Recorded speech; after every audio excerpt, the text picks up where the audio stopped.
MoneyBoy. Trade. MoneyBoy. Trade. Private jet flights overseas. Damn piece.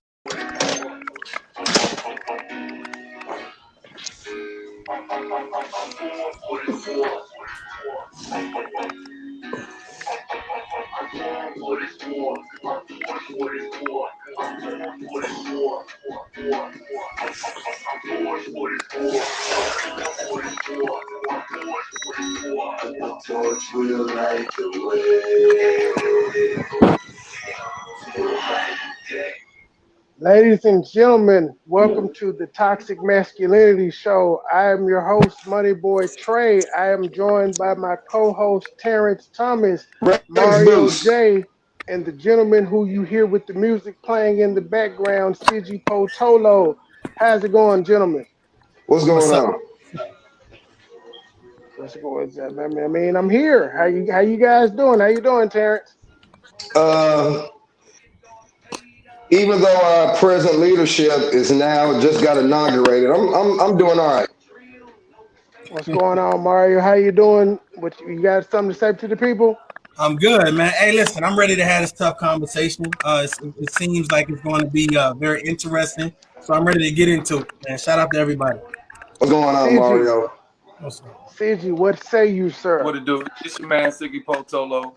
Apologies, I'm dealing with some technical difficulties. But yeah, I'm ready to build, fam. I'm here. What's poppin'?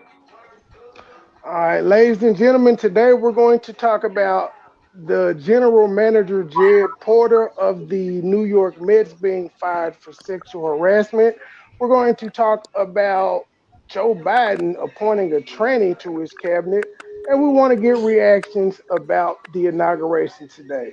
But before I get started, say what? Appointed what? Bruh. According to who? I said appointed a what?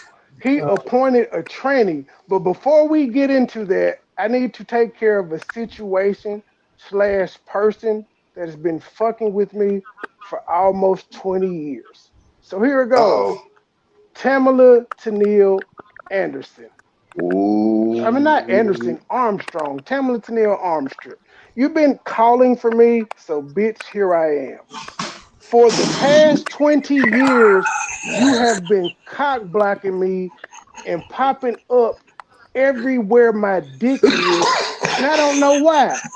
I know y'all are saying, who is this Tamala person? What did she do to you? I'm gonna break the story down. Tamala this morning decided she wanted to get on a troll account on IG and threaten me and say, do something safe. So, bitch, here I am. If you meant do something safe, like not talk about you, bitch, I'm going to do the opposite. So, here I am. Let's talk about Tamala Tennille Armstead. This is a bitch that I talked to in high school 20 years ago. The last time I fucked her was in 2001. But since 2001, this bitch pops up everywhere that my dick is, whether it's her kinfolk, whether it's somebody we went to high school with that was cool with, and she cock blocks. For the most part, maybe she missed you. For the most part, it's been working. Yeah, she may. It's working. His work, ladies. Please do not let Tamala deter you. Like, she got the dick. She liked the dick. It's been 20 years and she's still on me. But this is what happened. I'm friends with all of Tam's family, friends, cousins, all of that good shit, mutual friends from high school. I'm friends with everybody except for Tamala. So the other day, I'm on her 33-year-old cousin's page and I comment, who is this Judy person? Tam decides to get with her cousin and say, this is Tam, cut it, say, did some eyes and did cut it out. And my response was, who the fuck are you? So she responds back, I'm still big cuz, and what I say hold weight. And my cousin says that it's creepy to her. And I was like, you mean the same cousin that friended me and has been friends with me for years? I don't know if you know this, Tam, but like, your cousin likes my shit. She shares my shit. She comments on my shit. I do the same. I'm not trying to fuck your cousin, but your cousin has a rather big ass. And so sometimes when she posts pictures, I'll say sheesh. Now, what I did the other day is her cousin uses a hashtag called hashtag Big Judy. I asked, who is Judy? And Tam feels the need to pop up. Tam, you got a nigga that you've been with for over 10 years. Why are you bothering me? I don't like you. I don't fuck with you. I haven't fucked with you since 2001. What the fuck do you mean by do something safe? Are you gonna get this nigga to try to fight me? I know you ain't gonna get the nigga to fight me. The same nigga that you used to call me and cry to when the nigga wasn't doing shit. And back then, I didn't want to hear it simply because I wasn't fucking you. If dick don't come with me hearing your problems, I'm straight on that. Oh crap! If If y'all you want to go ahead, still go want to ahead. fuck me like Terrence No, I don't want said, to have y'all wait do long. like the other bitches and So it email might be like me 30 your minutes. name, That's fine. a She just tit wanted to come out pic, and talk to you, and I and a was like, all right, pussy I know. pic, and I'll get back to you accordingly. But other than that, bitch, leave me the fuck alone. And I hope you show your nigga this because he'll Plus, probably the end cheese up on being low, a honey, the fan cheese is melting on the burger. You know. because he's gonna be like, Oh, that you nigga drinking was cold not water? fucking with you, and you went and came for him. Re What up on you some liquor did if you would be can. like Lil Boo going up under I that like that post if lemon Roman commented Yeah, how many and balls you got in there? said, One. "Leave There's one my left cousin alone." of What that. you did is like I think there's only Crystal one left going total. to Roosevelt and saying, That does essentially close. "Uh, leave my cousin alone." Like, lady, we haven't done shit in 20 years. Leave me the fuck alone. I don't fuck with you. If you feel like I've lied about you or misrepresented you on anything, hit me up and we can discuss this. But for you to send me a threat from a fake ass account talking about do something safe, bitch, you got the wrong one. I'm not the nigga that was fucking you in 2001. Sorry, guys. Welcome back to the Toxic Masculinity Show, ladies and gentlemen. Like, share, subscribe, and comment, or you ain't black.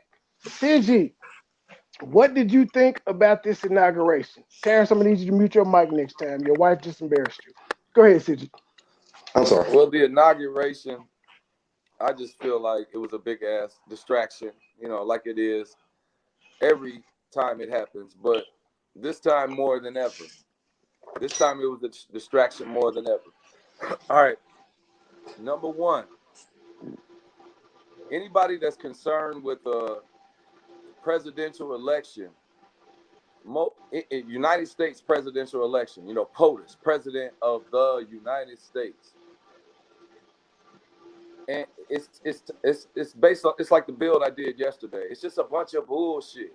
It's a bunch of people that are commenting on the Super Bowl, but don't watch preseason or the regular season and don't know no players on the team, but just commenting on the fucking Super Bowl. You know what That's I'm a great saying? metaphor. Yeah, it's ridiculous. Meaning, like, we don't do local government, we don't do international government, but we do presidential election government. We're all of a sudden politicians. Everybody's a fucking Republican or a Democrat when it comes to the presidential election. Something that happens every 4 years, or just presidential talk. Something that happens every day in America. But we don't do nothing that makes practical application type of sense, common sense. Local government. I respect people who's all into local government. When people are in the local government and they consider themselves politicians, it feels like they're like family people, family oriented people, meaning like they worry about their wife and children, so to speak. Local government. I'm worried about my neighborhood. I'm worrying about my city, my community, my Politics are local at its core. Interface with. But when you just get into politics just to talk about the presidential shit, it seems like you've fallen for like a butter sauce hoax, a trick, or just you're distracted. I think it's dangerously distractive. All these people that get into this presidential shit but can't get into the local shit that makes sense, where it's like, what about your neighborhood presidents? What about your community presidents? There's presidents, aldermen, mayors. Yes. You know what I'm saying? Like, and then they have no District international attorneys. understanding that there's other shit going on in the rest of the world. If you want to talk about the presidential election of the United States, then tell me about the presidential election of fucking Canada, Mexico, South America. Give me something that says your mind just ain't stuck like glue on a hologram. You know what I'm saying? Or I just get fed up with that shit. So the inauguration is a fucking distraction. Now, I'll pass the mic off to this one. That's why I said we was just looking at the Great Conjunction. We was just looking at the winter solstice, trying to act like it meant more than it meant, meaning like it's supposed to be so special. We thought it was going to be an alien ship. Some people was trying to say Jesus was going to come back. Some people were saying that Mars was going to be so close, or Jupiter or Saturn was going to be so close, you could throw a rock and hit that motherfucker. But nothing like that happened. And now everybody, them same people, are all focused on the inauguration, the first black this. And when we know the woman ain't black, quote unquote, Biden acting like Biden is some type of savior, and knowing that Trump it's not as bad as they try to make it out to be. Like, that Trump is as bad as they make out any nigga that they shoot and kill in a line, like Trayvon Martin. That's about as bad as they did the same algorithm on Trump that they did on Trayvon Martin, and why people let Zimmerman go, but Trayvon Martin is dead. Same algorithm that they do to niggas they did to Trump, and all Trump tried to do is keep it trill. You know what I'm saying? Like, literally.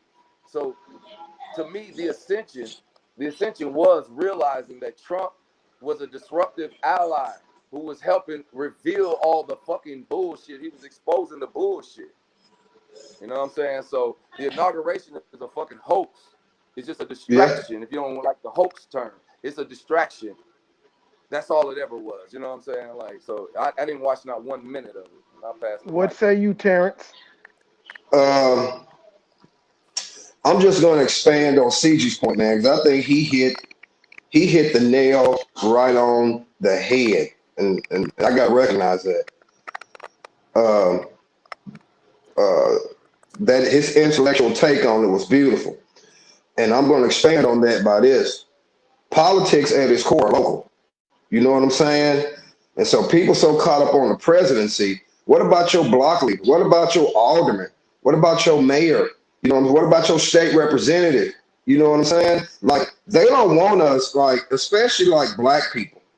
They want us to become fans of politicians, but we need to become astute assessors of policy that's being passed. You know what I'm saying? Instead of choosing a camp, concentrate on the policy and the legislation that's being passed. Just like when people say, okay, when it comes to us as black people, we're so easily manipulated. You know, just like CG just said, man, it's not that I agree with everything Trump does, but Trump was the realest, most honest president we ever had. But because he didn't fit the appropriate packaging, we as a black community didn't recognize that. Because he wasn't packaged to our liking, as a community, we didn't recognize that. I'm here to tell you the fucking truth. But we as a black community, we so caught up on the window dressing and the cosmetics, because that's all the presidential election is, man. It's window dressing and it's cosmetics. You know what I'm saying? But once you take off them cosmetics, you might have an ugly bitch on your hands. You mean like the cosmetics that that Kamala and Michelle had, where they both wore them Joker looking ass outfits? Yeah, and you know like what? The Joker. Yeah, but I'm gonna steer away from making it personal on anybody. What I'm gonna do is recognize that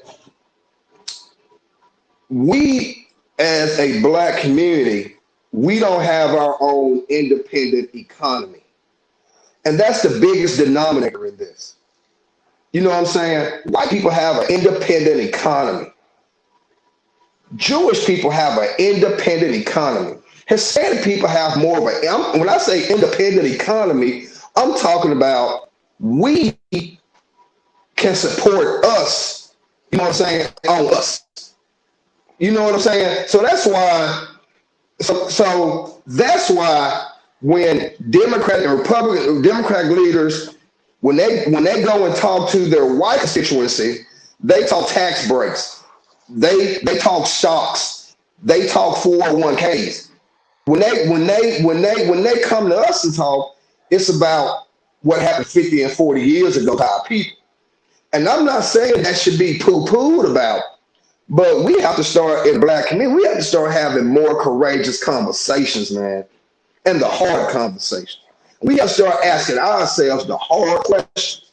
But every time you try to ask the tough questions within your own community, it's like the Black community is on Norplant.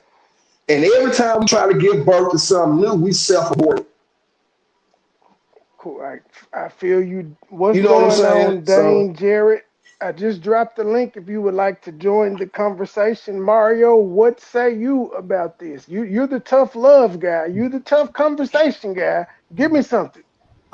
First of all, I appreciate you inviting me onto your platform. Come on now, cut that out. I'm definitely going to probably say something that's going to go against the status quo. But I want to give a shout out to some people that's been support me very much. You know what I'm saying? Shout out to the Man Hell Nah podcast. That's going to be airing later on about 8:00 tonight. So shout out to them. So in reference to this conversation, in regards to the inauguration or whatever, I'm trying to take both of what these gentlemen have just said and say something as a reply.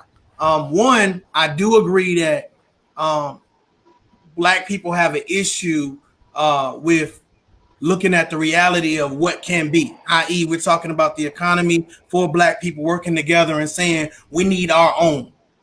So I do agree with a lot of the statements that these gentlemen are making or whatever case be. But I also think that, and I also agree with the realism that Trump had, the rawness, the I would rather you tell me up front who you are and what you stand for than me to find out later and vote for you behind a false premise. I do believe, just like the other brother was saying in regards to the inauguration, kind of being a facade, a lot of smoke and mirrors or whatever case may be, with the whole poetry and the whole talking about slavery. Like I'm so tired of hearing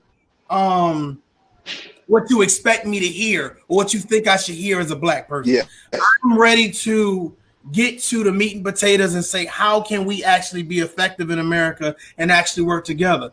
The issue that I have is that when we had a Black president, a lot of people don't feel like the Black president did anything. So now we have a Black female president, and a lot of people voted for her on that premise. They don't know what her politics. That bitch ain't got no power.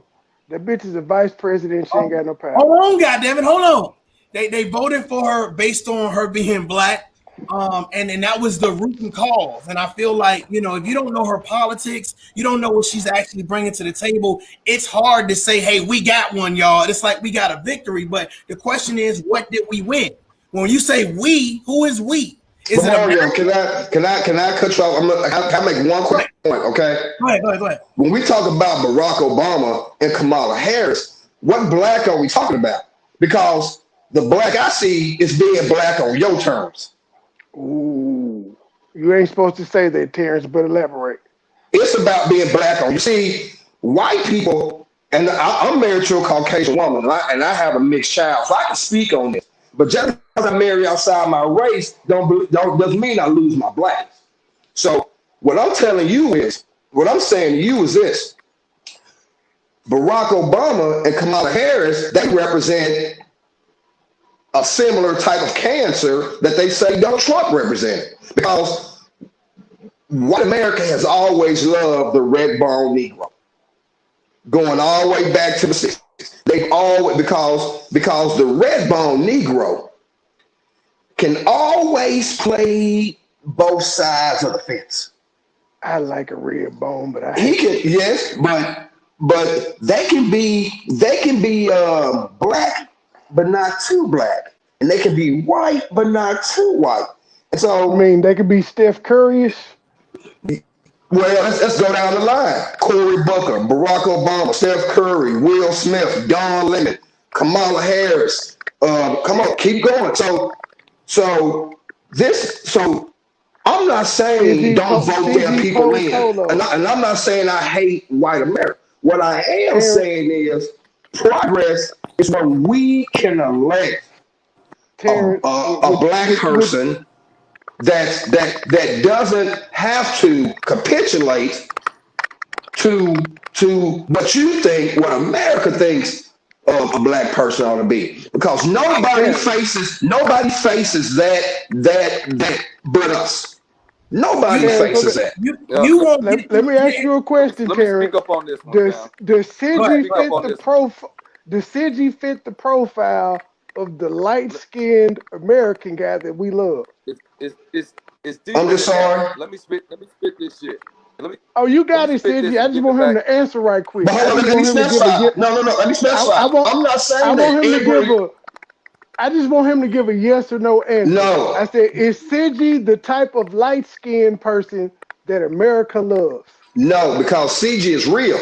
Now, I'm not saying every red bone person is like that. What I'm saying is red bone people can make a decision with their whole life to say, you know what, I'm black, but I ain't gotta be, I don't have to be black. Go ahead, Sidney. I can be just now. I'm not saying she's doing that. I'm saying that's a personal choice that's provided to light skinned people. And some light skinned people make that choice. It's obvious from what he's articulated that CG has not made that choice. You know what I'm saying? He has not made that choice. Let me tell y'all like this. When you're dealing with the mulatto, you're dealing with the mulatto problem. This shit has always existed throughout all time. What do you Mixture, mean? the gift and the curse. So, yes, I'm a mulatto. I got a prime father and a pale mother. What you need to understand is it's a big thing. Like it's a big thing about being a low-level thinker. When you look at people based off their alchemy, their mixture, you become a low-level thinker if you stay in that dense realm. So think about it. We call it Negro, black, and colored mentality. Negro, black, and colored is the same confusion as African American. So this is Are you saying that I did that? No, not you. He's speaking in general. Hey, fam, put it on the screen where I can see all people, because I'm too used to looking at myself in my own individual lives. Ignore the comments, King. Preach. Just No, preach. it ain't about the comments. I'm trying to talk directly to the brothers. It'd be better if I could see it. He wants everybody on the screen. Okay. You saying take you off the solo? Dang, nigga, dang. I was giving you the solo. No, quit doing the solo, man. Keep it like this. He can see you just fine. I don't never do these group chats. So I don't even never have the opportunity to see a bunch of other people while I'm building. I always see myself when I do my individual live stream. So it's like I'm talking. Stop being a narcissist, sir. Stop being a narcissist. You never send me the link, player. You never send me the link. MoneyBoy, let the man talk, man. Negro, black, and colored. Negro means you can't grow past your knee. So that would be a symbol of a Joan or a Jukes or a joke that you would play on a lesser than type of mixture. So basically, the only Negro on here is me. Y'all three would not be considered true Negroes. I'm the Negro. I'm the Negro. I can't grow past my knee. And if I do want to grow past my knee, I actually need y'all help. But it gets deeper than that. All right, so let's look at black. I've always fucked with your knowledge. CJ, let me say something. I wasn't trying to disparage mulattoes or mixed people in any way. I wasn't trying to do that. That wasn't what I was trying to do. I wasn't trying to disparage. From Indiana. Hey, fam. Look, the beauty is, since my thing was busted, my internet connection or something is bad. I can barely hear y'all. Yeah, if you on Wi-Fi, cut the Wi-Fi off and come back. Just do it from your phone. Look, fuck all Wi-Fi. I'm saying is, hey, fam, brother, since my internet connection was so bad, I barely could hear anything you were saying. It kept going in and out for me. So I'm not like rebutting anything you were saying. I didn't even get to hear it. No, he just apologized. He apologized if you were offended by what he said. Yeah, I was just apologizing. I wasn't. Look, one thing we don't need is division amongst black and brown people. I wasn't saying that. Man, take it off there, man. Put it on everybody, man. I want to look at myself. Go I'm ahead, ugly. talk. Go Bro, I ahead, don't want talk. to look at you either. I want to see the whole. I want to see everybody, man. Your ass ugly too. Put it on everybody, man. Go ahead, Man, talk. quit manipulating the camera, Hey, man. me being ugly hasn't stopped me from fucking no bitches. It ain't Man, stopped don't me from nobody want to see fucking your no bitches. funny looking ass, man. Put it on everybody. Damn. All I All want to right. say Man, is we don't need any division between black and So brown look, people. What I would say is the tools that Caucasians have historically used to manipulate us. Like Caucasian people have always said, look, you can be black, but you can't be too black. And too black don't mean acting ghetto. Too black don't mean acting like a thug. Too black don't mean that. When I say too black, I'm speaking of black on my terms. Strong masculine presence. Strong feminine presence. You know what I'm saying? And it's obvious from the tone of our leadership right now that that's not welcome in leadership in our country. That's all I was saying. I was in no way trying to disparage you, CG, or any of my light skinned brothers and sisters out there. So I hope you didn't no, take it no, like that. bro, we I don't ain't take no it like women. He didn't take offense. no, I don't take it like that at all. I'm telling you the mental health condition. First of all, brother, the way you just spoke, you would be considered a universal ambassador for humanity, right? You know, human beings. All right, we all with that, but there's a stronger level of mental health that goes beyond the universal shit. It goes into the extreme realm where you humor motherfuckers on that extreme shit, just keeping it all the way extreme and real. So it's like, look, the bottom line is I would be considered the most healthy mentally if I'm the one that's telling you three brothers, listen, y'all are black. I'm not. Now, see, have y'all ever heard of irritated genie? Yeah, I've heard No, the term. Any of y'all heard of irritated genie? Yeah, I've heard no, the, I the haven't. I term. haven't. You heard of Ashra Kwesi? No. No, not that one. Dr. Ben. Dr. Ben. See, okay, let me let you know that there's a certain level of a mental healthy black man who knows, he knows that mulattoes are not black. But see, look, that same black man that knows that mulattoes are not black also knows that there's no such thing as a black person. So they start to go Mm-hmm. deeper with it. And they're like, well, damn, what am I saying then? There's something about these mulattoes that are not quite us, what we started out as. And it's like, that's facts. You created these mulattoes. They're not quite you. But then you see, so many of y'all have lost yourselves. So you can't even mentally healthy say, no. Mulattoes are something different that we created. Yes. Are we watered down? Yes. But do we have our specialties? Yes. Because you mixed us up.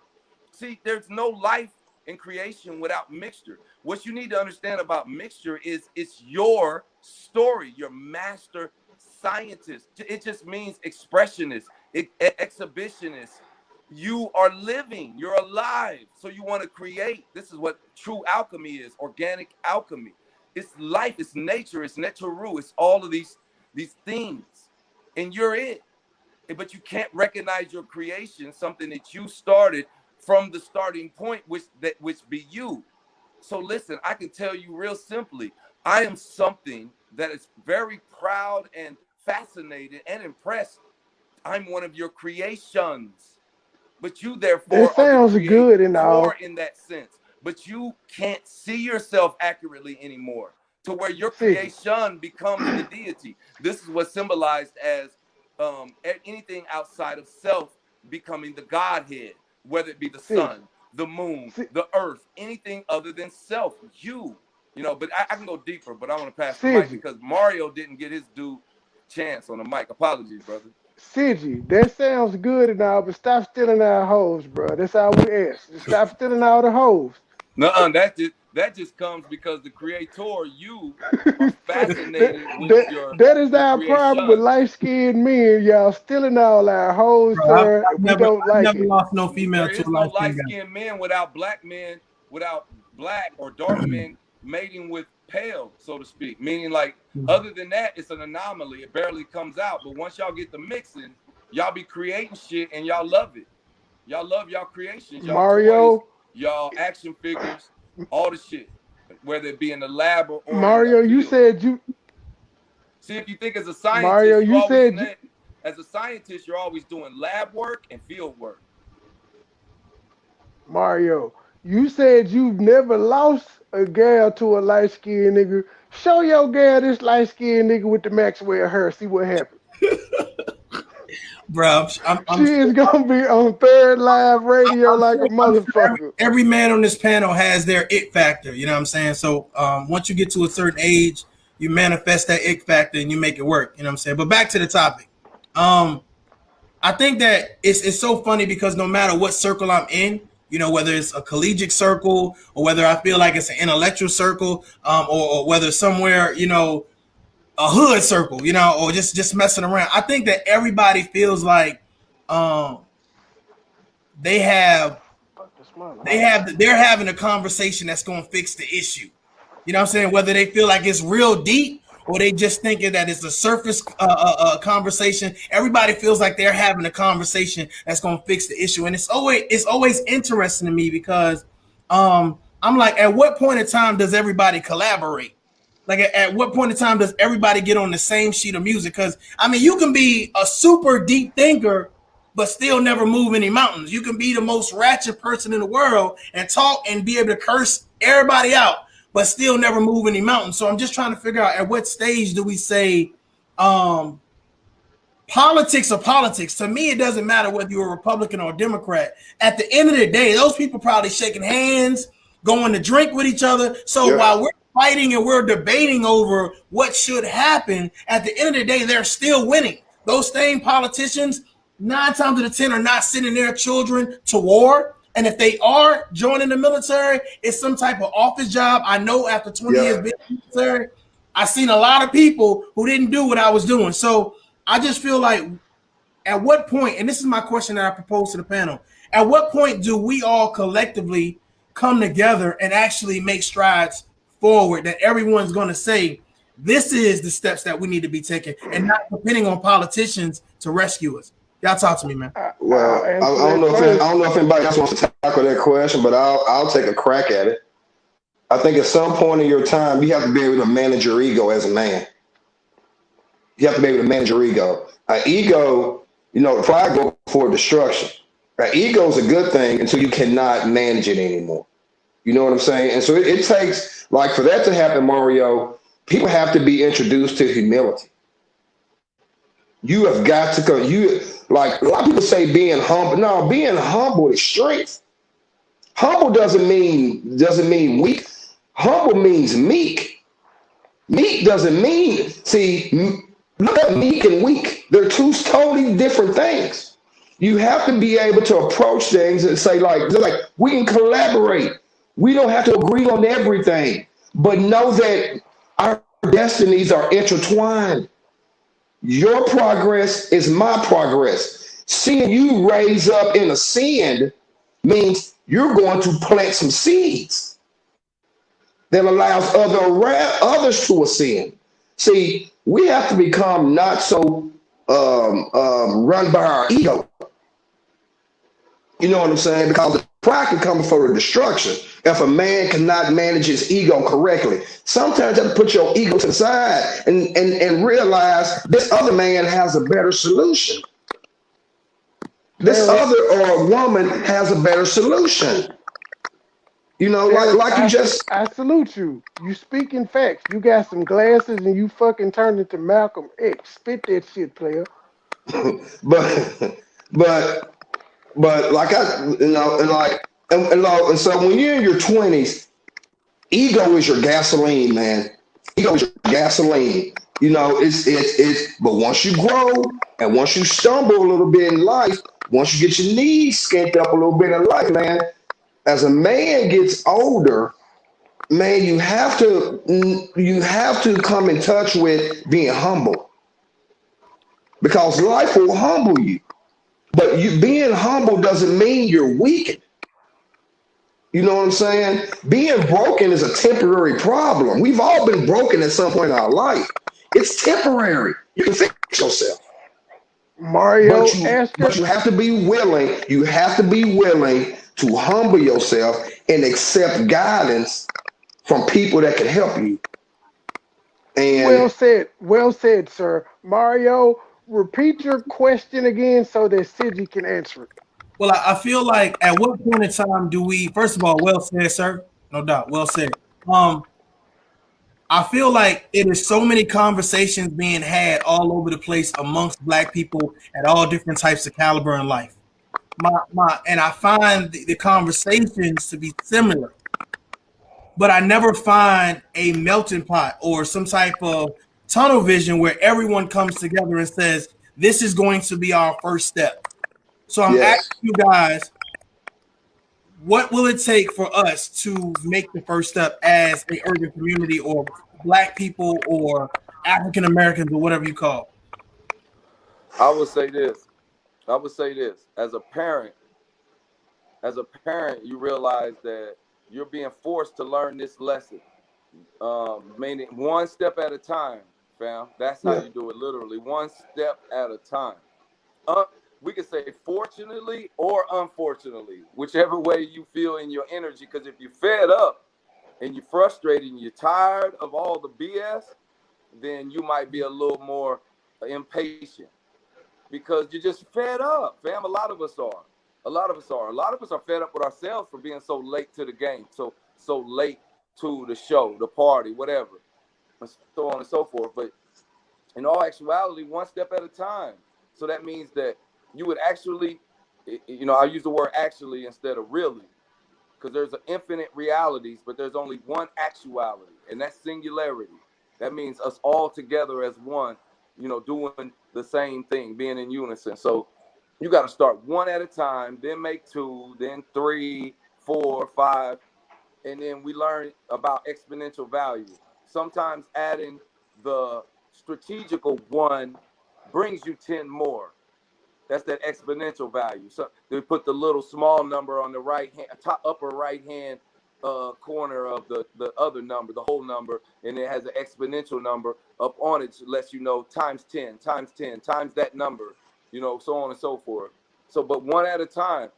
A couple of years ago, MoneyBoy, no, he was in it. We was talking about the Wonderville 100, meaning the first 100 people that was willing to live within a 1 mile radius of each other, actually 1.618 miles, which is the golden ratio, to say that we are the true first village or the true next village of common mind, free thinking, same mind, got the same type of mind. 100 people, nothing crazy where they said we was, then it's just, we got to start one at a time is my answer. And that's the part that we don't like. But when you rearing children, you want your new son, your new daughter, in a way, you would like to see them just morph to where they could play football or basketball or the thing you want them to do. Man, if I could just morph her from infant baby to quick little 3-4-year-old or 6-7-year-old, it don't work like that. They could get to 2, and you could be like, man, I can't wait till you get to 5 when I can first sign you up for this and that. yeah. But our mother, the creator, the universe, keeps saying, nope, one day at a time. They ain't even crawling yet. Nope, they can't even sit up. So make sure you help them protect their neck, because they ain't even sat up all the way yet on their own. You like, man. Then they rolling over, but they can't stop themselves from rolling off the thing. You put them on the thing and they roll over and boom, they're going to hit their head if you don't. They're going to roll right over and bang if you don't make sure you are guarding this.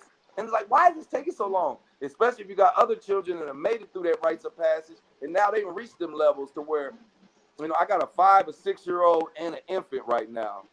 So my 5 and 6-year-olds out there scoring touchdowns and hitting little T-ball home runs, but my infant can't even crawl yet. You know what I mean? It's like, man, you can't force this thing. Can I speak to some nonsense right quick? I'm sorry to interrupt you. Growth and development goes one day at a time. Giants come from ants. A-N-T, ant. The little bitty thing that just keeps building this thing, even though you knock it down when you do your yard work. It keeps building it. The ant. But then look at the word giant. It's just ant or giant. It's letting you know right there that if you want to build a mound, a pyramid, a structure, a megalith, you're going to have to do it one pebble at a time, according to our mother, according to mathematics, the universe. This guy is the etymology king. I fuck with his knowledge of etymology and words. But Terrence, I got a quick answer to Mario J, and then you can take it from there. My answer, Mario J, is we got to stop trying to do shit as a collective. We got to stop trying to include everybody. You got to find like-minded people and your kids and your family and push the message in the way of life that you feel is right. And your kids have friends. They have families that are of the same like mind and shit like that. That's where we have to go. We have to stop trying to say we're going to include all black people in everything. And where do we as a black people go? Fuck all black people. All black people aren't meant to, like, you laughing, but I'm saying though, like, did all I feel you. I know, but I'm saying you laughing, but did all the Hebrews make it to the fucking promised land, or did they wander around for 40 years until the old fucking farts and sinners died out? But we also have to ask our question this. How is it that Jewish people are only 4% of the population but control over half the economy? 2% of the population. 2% of the population. That's it's kind of and they got the most power. This segment is sponsored by Bud Light Seltzer. Hey man, you're gonna get sued by Anheuser-Busch. You don't quit fronting. They gonna sue your ass. I just said it was sponsored by. I'm giving them free promo. If anything, they're gonna sue me a case. Shit, they gonna give me a case. But you take on corporate sponsors, man. You can't do what you want. You can't say what you want to say. Oh yes, I can. It's called negotiation, sir. They'll take that sponsorship in a minute. That's fine. It's called negotiations. They know what they're getting when they sign up. Go ahead, Mario. I think that the issue that I find with most conversations is that we have a lot of people who have a lot of knowledge, and they have this abundance of knowledge that, case in point, this book right here. If somebody was to give you this book right here and say, read this book, it has all the knowledge in the world or whatever, you may say this is overwhelming. I find that a lot of conversations with a lot of black people that's saying, when I ask a simple question in regards to how do we fix the problem, what is the first step? And it's like they pull out this book. And I can't help but do this thing where I'm sitting and I'm listening and I'm taking it all in. But you got to understand, people, this is a microwave society. Everybody wants it fast. Do I need to repeat my answer, sir? Sir, do I need to repeat my answer? No. I get your answer. What I'm saying is, for people, because I share this to my page too. So for my audience, it's like, I get what's being said. I get it. But at the end of the day, can you give a straight to the point answer? What's the first step we need to take as black people in order to be moving in the right direction? Stop trying to include all niggas. The problem is we can't agree on the first step. No. Bingo. Worry about your immediate family. We can't agree on the first step. Some people gonna say politics, some gonna say religion, some gonna say get your money, some gonna say sharks, quasars. Exactly, what he's saying is, can we get to a point where we can agree on one step? Terrence, that's what I'm saying. I agree with. That's what I'm saying. I can tell you. The simplest thing is to fuck everybody. Focus on your immediate family. Because we're sitting up here right now. All the values and morals that we have came from what we were taught as kids. So focus on your immediate family. Go ahead, Sidgy. The answer is simple. It's like a lesson I taught my son when my son is a martial arts champion. You know what I'm saying? Black belt fighter. He's a fight champion. Now, but you still got to. Can you hear me? He still got to deal with shit at school. Like he's a martial arts champion when it comes to the martial arts circuit. He ain't no martial arts champion at these inner city schools where it ain't nothing but niggas. You know what I'm saying? And he a mixed ass nigga coming from his daddy. But he's a black belt champion on the circuit. So at school, he done dealt with a couple motherfuckers, you know, bullying him. And, you know, he know how to put down a bully. He done learned a lot from his father. You know what I'm saying? Shout out to his dad. You know what I'm saying? Shout out to his dad. But anyway, I taught him about giving passes where you can give a motherfucker a pass. You know what I'm saying? He disrespected you, I know, but you give him a pass. You know what I'm saying? Just don't let it happen again by that same motherfucker. You know what I'm saying? Somebody else could disrespect you and you get him a pass. But that same motherfucker don't get 2 passes.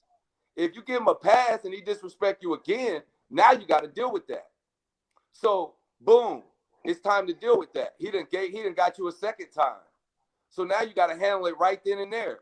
And he was taught to do so. And he did so.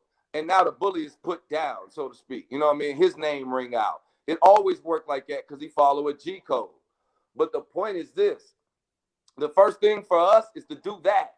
We got to face the bully down. We got to face the second time. We gave him a pass already. Now, if he make the same mistake, it's his ass. So what is the problem? The problem is we won't face each other down. The first step is to face each other down. That means we have to be around each other. That's the most mental healthiest thing you could ever think of. I don't care if it's 10 of y'all gotta face each other in the same village, same I don't know, every Stitchy. day of stress or glory. I don't know, it's every Stitchy. day we had to face each other. 10 of us. It should be at least 100. We at least ready for 100 strong. Ain't nobody asking for. If you ask for 1,000, that's astronomical. That's crazy to me. We should be asking for 1,000,000, but it's cool. At least 100,000. But instead, we gotta say at least 100. But 100 of us, like-minded ones, have to show the world that we willing to come within. You know they're gonna call us a cult. You know they're gonna call us this and that and bring up every story about how it went bad when he tried to do this. But Malachi Z. York had more than 100. So it's like, come on, fam. He had his own township, which is just a legal way of saying your own city, your own little spot. He did it real legalized. Just meaning until the walls came crumbling down because of the deviants. But guess how he found out about the deviants? Because they faced it down. They faced it. They forced it and faced it. We got to face something. We ain't facing nothing but the digital shit. At best, this is the best we can get. 4 brothers, right? The same as the movie. 6 brothers, 12 wise men, whatever the fuck. Fam, we need to be together, facing the struggles together, facing it. Well, why ain't you work out today? Why ain't you show up? 12 of us facing you. The other brother that didn't show up, we walking down to your house because it's when we all pulling up. It's 1.618. We just came together. It's 100 of us. It's only 48 men and it's 52 women. Bruh, you supposed to show up at the workout. You supposed to show up at the training. Everything's set up. If you didn't show up, we knew because you was working. Well, why didn't you show up? Hey, he's on schedule. He's doing his job. Fam, we got to face each other on some 10 commandments, 10-point must system. This, that, and the third. We got to face it, though. This digital shit ain't going to get it. What's the first step? We got to face each other. But digital is get a over step. It. Face it down, man. Come together. Somebody got to do it. And in the but years, digital is a step. Because, like, I'm in Memphis. Where are you at? What state Florida, I'm in went through all Tennessee. this. If you go back to my Third Eye Live TV radio, that's the first thing that comes down when the brothers say, well, fuck it, let's face it. I'm in Texas. I'm in D.C. I'm saying that's good. What I'm saying is don't dismiss digital. Digital is a fucking start because we're 4 black men on here like-minded. I know me and Terrence are from the same city, but I don't know where y'all from. Here's the thing. It's too slow. Since it's actually quicker. If you know the metaphysics, it's so fast that it's slow. The digital shit is so fast, it feels slow. Meaning we're not getting to each other. You're in Memphis. We're not getting to each other. We need physical culture. We need the motivation that comes from. We're getting to each other now, but you be bullshitting. You don't ever give me the link when you go live. You won't give me the link. You don't understand, brother. The link is me and you at the gym together on Sundays, Sister playing None. ball together on Saturdays. The link is all our wives meeting up on Fridays. We gotta come together in order to really do the horizontal gene transfer. Really get motivated that heaven on earth is near. I totally agree with what you're saying, but my thing about it is, to be honest with you, it's some shit that black men and women are teaching the youth that I don't want my children nowhere around. I'm not about to have a conversation. I'm not about to link with you. I'm not about to try to build with you, because a lot of people on fuck shit. Now, when you get people that are like-minded and they're ready to build or whatever case may be, cool. The issue is, what are you trying to build? A lot of people be like, I'm trying to build, but they ain't building what you're trying to build. You understand what I'm saying? I don't want my children to be exposed to certain things. I want to coach and mentor them in a certain fashion. I.e., you may say, you know what, I'll smoke weed around my children. Weed is of the earth, and et cetera, et cetera. I may say, I don't agree with that. That's one thing. Two, you may say, hey, let's focus on politics, but I want to focus on like Money Trade was saying, hey, let me focus on just building my home. So we gotta find a common denominator, and that's what I feel like we're so like infringed about in regards to saying, at what point do we start? You're saying, Mario, hey, the common denominator is finding like-minded people. Like you and I, we've done quite a few streams together already. We're like-minded. We're just two people. We have other people on. You've built with my guy XP. We have Kevin and Sales. I do shit with Cigi on the regular. That is our 100. And digitally, we can FaceTime a motherfucker, as he was saying, it's slow, but we can FaceTime a motherfucker at this certain time to make sure everybody on their job doing their push-ups or whatever it is that he said that we're doing. If y'all are like-minded, it wouldn't even be a hassle. Y'all would be on there Joning. That's some shit that we could stream live. 100 black men across America in different cities united, putting the goal together. Yeah, I had muted you because there was some feedback going on. Go ahead, Cigi. Oh, my bad. I thought my shit been fucking up the whole time. I'm just thinking it's just you good? Thing. I ain't see your hand move. No, fam, talking about the 10-point must system. Talking about no matter what, we go to our moral coded system.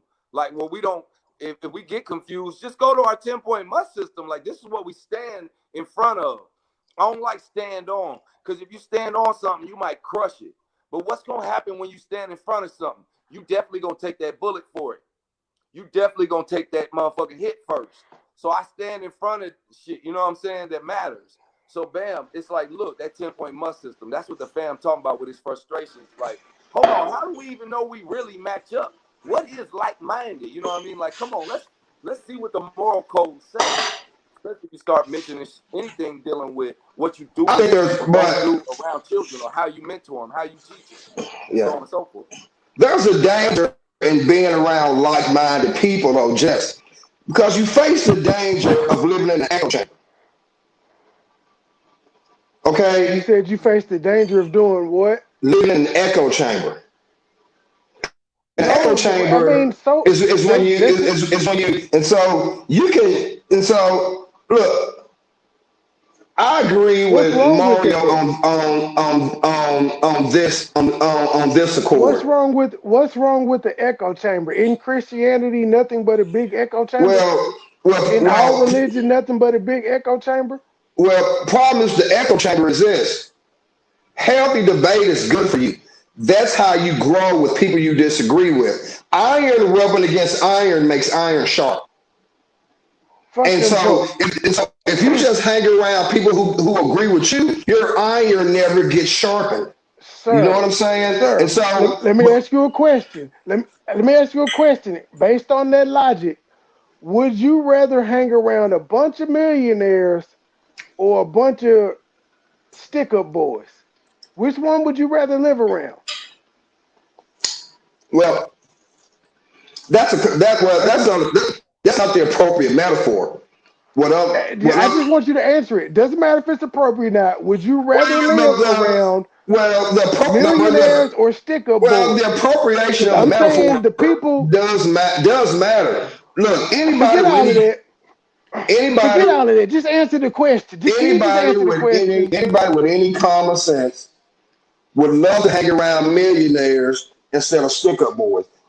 So my point is, I would rather live around 100 like people that are like me that aren't harming anybody than to live around people that just want to debate. Because the people that want to debate aren't in the same space as me and the other people. Forget let them do what they do. The world will still go on, but we have our own True, community. It kind of but goes back to what you said earlier. Why do the Jews have 2% of the population, yet they have all the power? Because they're but you not have trying to to include every fucking body. but you have to understand too. There are Republican Jews, Democratic Jews. They're still not trying to include everybody. When you say that, what I mean is this: we all want to be around like-minded people, but you can't be exclusive in your thinking. You still, I think it's healthy to have healthy debate. Yes, you can. Okay. Now Let there me let is me give you now another there let me give you now another there is question then. Let me give you another question then. You said you don't think it's right to just have exclusive thought to one process. So I think all four of us on this panel can agree that pedophilia is wrong. So do you think we need to have a healthy debate about that? Or do no. we need to just focus on our people that don't fuck with it and say we need to get these pedophiles off the street? Yeah, but you're a pedophile. That's easy to dismiss. That's easy to get everybody on one accord and get rid of a pedophile. What we're It's talking that about, easy in any other walk of life as long as well, you got like-minded well, people. no, you have some countries where pedophilia is cool, just like But polygamy. everybody in that So country doesn't. Everybody in that country don't get down with it. So there's I still a think small I think subgroup of I think, like-minded people that say we ain't getting down with it, no brother, matter what the law is. I think to simplify the human existence to that point, I think there's room in everybody's life for both. I think there's room to be around like-minded people, and I think there's room to be around people of different cultures, different political views, different social groups, different Sir, sexualities. you're People who you starting just to sound right? like a nigger lover. You're starting to sound like a nigger lover. Because I'm saying, fuck all these niggas. We just need to separate and get away from these hood niggas. And you're saying, let's include the niggers. Come on, fuck it. Doesn't matter if they sell crack. Doesn't matter if they rape the women. Just include them for healthy debate. No, Fuck all of that. that's not what I'm saying. That's not what I'm saying at all. What I'm I said saying that's what Trey, you is shut sound the hell like. up, Trey. no. There's I said that's what room. you You out of sound like. control, Trey. There's You out room. of control, bruh. There's room in the human existence for both. There's room for a healthy debate with those you disagree with, and there's room to be around people of like-minded of a mentality. All There's room right. for both. What I responded to was Mario's question is the first step.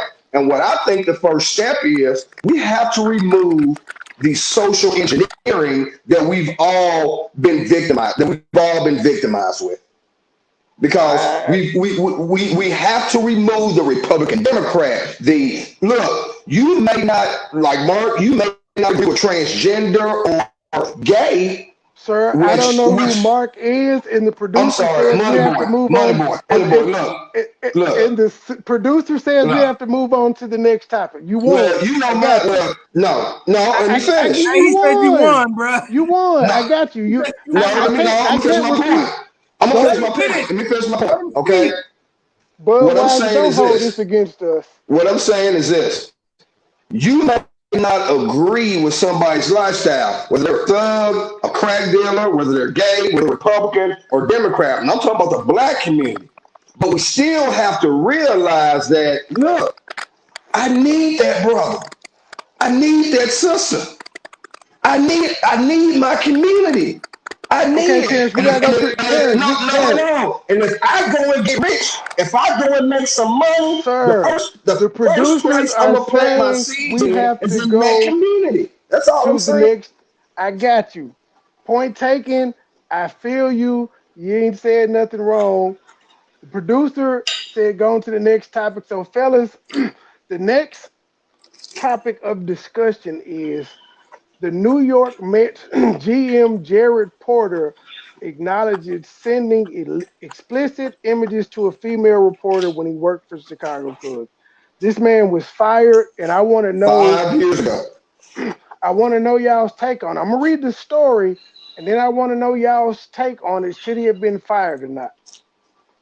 New York Mets general manager Jared Porter sent explicit, unsolicited texts and images to a female reporter in 2016, culminating with a picture of a naked penis. According to a copy of the text history obtained by ESPN, the woman, a foreign correspondent who moved to the United States to cover Major League Baseball, said at one point she ignored more than 60 messages from Porter before he sent the final lewd photo.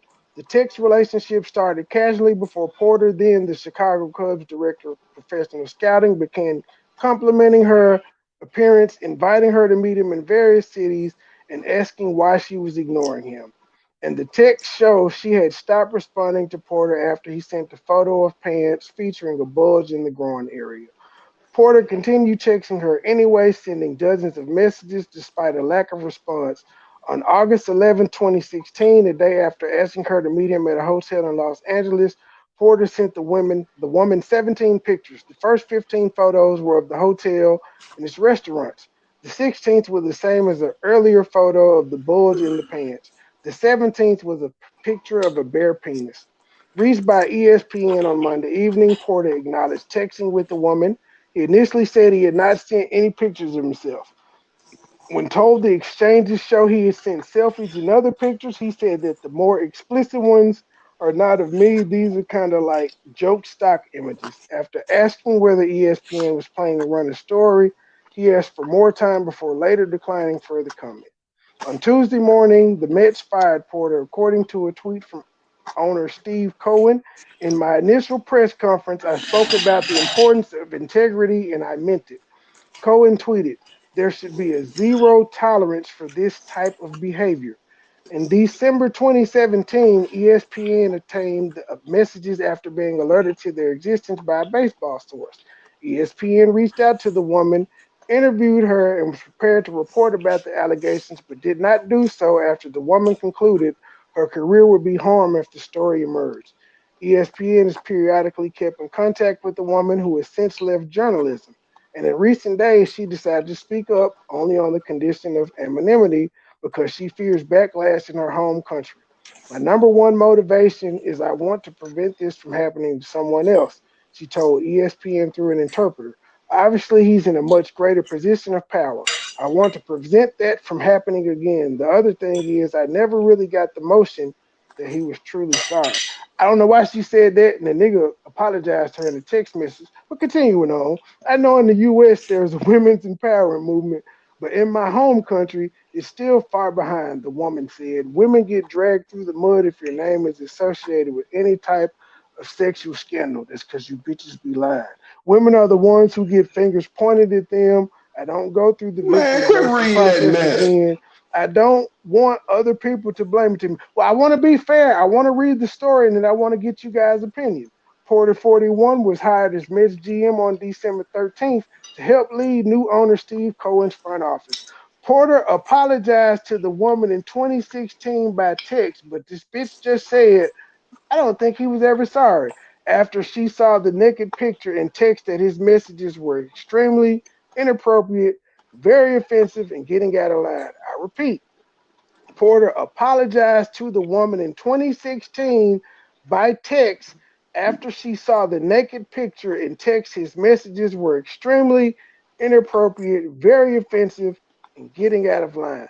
In a statement on ESPN on Monday night, Mets president Sandy Alderson said, the organization will review the facts and follow up. I have spoken directly with Jared Porter regarding events that took place in 2016 of which we were made aware of tonight for the first time.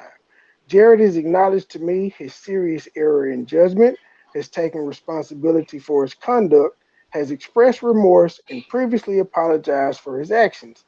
The Mets take these matters seriously, expect professionalism, and ethical behavior from all of our employees. He wasn't your employee at the time, and certainly do not condone the conduct described in your story. We will follow up as we review the facts regarding this serious issue. Three other people interviewed by ESPN said they saw or were told of the text at the time. The messages provide a portrait of an executive on the move, a reporter working with a limited grasp of the English language and American customs, and how seemingly friendly banter ended in a lewd, unsolicited photo. The woman met Porter in an elevator at Yankee Stadium on June 26, 2016. She said they talked briefly. The only time they ever spoke, she told ESPN about international baseball prospects and exchanged business cards. Porter began texting after the Porter began texting her the afternoon they met, and before the day was over, he asked her 3 times to get a drink. The woman said she agreed to meet Porter because she thought he was volunteering himself as a source. So she thought that she was going to be able to come up off of this man. All right, continuing.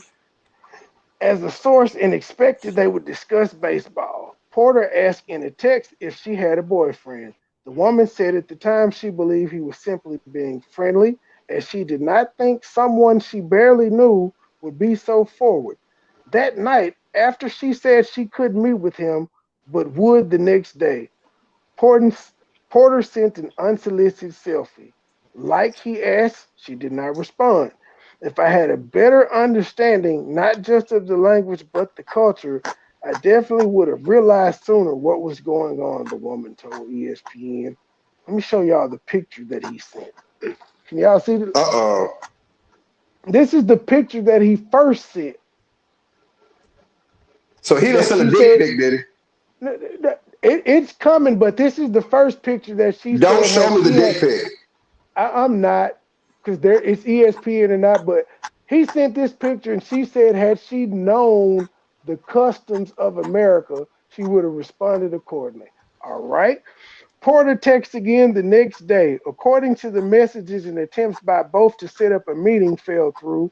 On July 19th, 2016, he reached out to her again, inquiring as to her whereabouts and asking, why aren't we hanging out? Porter asked whether the woman remembered what he looked like and said, you're so pretty. Do you have a boyfriend yet? He sent the selfie and said it could be me. The woman responded with text shorthand indicating laughter and added, let's meet. Porter asked her for a picture. In her home country, the woman told ESPN, it's very common for friends of the opposite sex to send each other photos. I didn't think much of it. After she sent the selfie, Porter responded, you're gorgeous. Want more of me? She said yes, explaining to ESPN, I thought it would be awkward to say no. I didn't think of where it would progress. Porter sent 3 pictures, including the first of several that would show a man lying in a bed with a bulge in his pants. The woman said she was initially confused. Like Porter wrote, she laughed again and text yes. So when the nigga sent 3 pictures, one of him with a bulge in his pants and asked her did she like, she laughed and said yes. Though she told ESPN she didn't realize the intention of the photo. This is a grown ass woman saying she didn't know what a nigga laying in bed in her boxers sending a picture with his dick on hard. She didn't know what that meant. All right, we'll go with that. The intention, she laughed again and texted yes, although she didn't realize the intention of the photo. Dennis, the link should be in the comments somewhere. Find the comments and click the link. You are not married? She asked. Once she recognized the sexual nature of the bed picture, she resolved to cut off communication, she said. Porter would send 62 unanswered texts, including 7 photos between July 19th and August 10th, the day before a final flurry from Los Angeles that included his nude photo. His first unanswered text on July 19th said he was not followed up. He followed up, which picture do you like most? Want to see more? Question mark, question mark. About 5 hours later, hello, beautiful. About 90 minutes after that, is it too much for you? So he asked her, is it too much for you? About 2 hours later, where did you go? Almost 3 hours later, 2:03 a.m., I'm bored. The pattern of unsolicited messages went without response continued for weeks as the two separately crisscrossed the country watching baseball in different venues, with Porter sending photos from hotels. The day after the woman stopped MoneyBoy returning again, his man. text, Porter wrote, "Mad at me?" Let Later me. that day, he sent 3 more pics. The first was of a World Series ring he had won You during still 12 reading years the with article, Boston. nigga? Dang. Yes, with Like, whom bro, he had we get gone. it, man, bro. Cause Please no, stop. We I have get to, it. sir, I have to give the whole story. I can't give part because I Damn. want y'all, Bro, I you want get y'all's 98% opinion. of it, bro. What you got I next, got you. commercial? The other two were bed. Yes, I do have a commercial. This segment is sponsored by Bud Light Platinum Seltzer. The other two were bed pictures of a man clothed groin. Till he added, "Am I annoying you?" Porter sent several Bro. more messages that day, Oh, good including one Lord. that said the Cubs had made a trade. Hold up, I want to get to a. I gotta read everything because I want to crush her story. You At have to paraphrase a 2:44, little bit more. You can't read it the word for next word. day, Porter texts, "I want to see you." 7 hours later, he wrote, "You want to see me?" 3 hours after that, he said, "I'm sorry." At 10:59, I thought we could have some fun. On his fourth day without a response, Porter wrote, "I'm a nice guy." Later that day, he said, "Was it the pictures that made you mad?" The night he sent another selfie, Porter continued to text the woman asking, "Are you okay? I think I just saw you. You're so beautiful, blah, blah, blah. I'll be in Atlanta. You're missing out. The naked penis. Uh, are you there? Mad at me?" The woman says she did not know how to Bruh. respond. Damn, Being along in a different country made it tougher. She knew. She told ESPN, "I didn't know who to trust." She had shown the sexually explicit image to a Money, player from boy, her home move country. on to your Sir, criticism of this I chick. need about 45 more seconds and I'll cut it off because this is the important part. Okay. She had shown the sexually, remember he's already apologized once. She had shown the sexually explicit image to a player from her home country and an interpreter who helped craft the response. She sent to Porter, "This is extremely inappropriate, very offensive, and getting out of line. Could you please stop sending offensive photos or messages?" Porter responded in a series of messages, "Oh, I'm sorry. I will stop. I really apologize. Please let me know if you ever need anything work wise." The next day he texts again, "I'm sorry." The day later he shared a photo from Dodger Stadium. It was the last message the woman said that Porter sent. So I just want to point out in 2020, we all have phones and you have the option to block a motherfucker if you don't want to hear from them. It blocks text messages, it blocks phone numbers. He asked her, did he do too much with the pictures? Asked her, were the pictures too much? Did that make you mad? Did I do too much? He also apologized after she said it was inappropriate. Should this man have lost his job? Who wants to take it first? I want to let Mario go first because I feel like he's been deprived the most throughout this. Me and brother ratings boost been getting it in the most. Go ahead. Thank you, my mulatto brother, for letting us dark skinned brothers represent for one time in life. Nah, I appreciate that, man. Next question. Oh, all right, so look. All right, so look. I definitely got some heat for this. Go All ahead, right, bro. so look, because I got some personal experience with this from like not 6 degrees of separation, but I'm gonna say 1 degree. All right, so look. Number one, when it comes to the dick pic culture, I only ever saw, and I'm talking about always since MySpace back in 2006, 7, 8, right? Fuck that. I'm going back to MySpace. You know what I'm saying? I didn't Fuck have y'all. this shit. So look, I only seen one nigga pull it off, and it's rest in power. It's my brother that actually passed at 35 years old because when he was 20 years old, he got into some shit with the police and being in college down here in Florida, and they tased his ass up. And ever since they tased his ass up, he was having seizures and shit.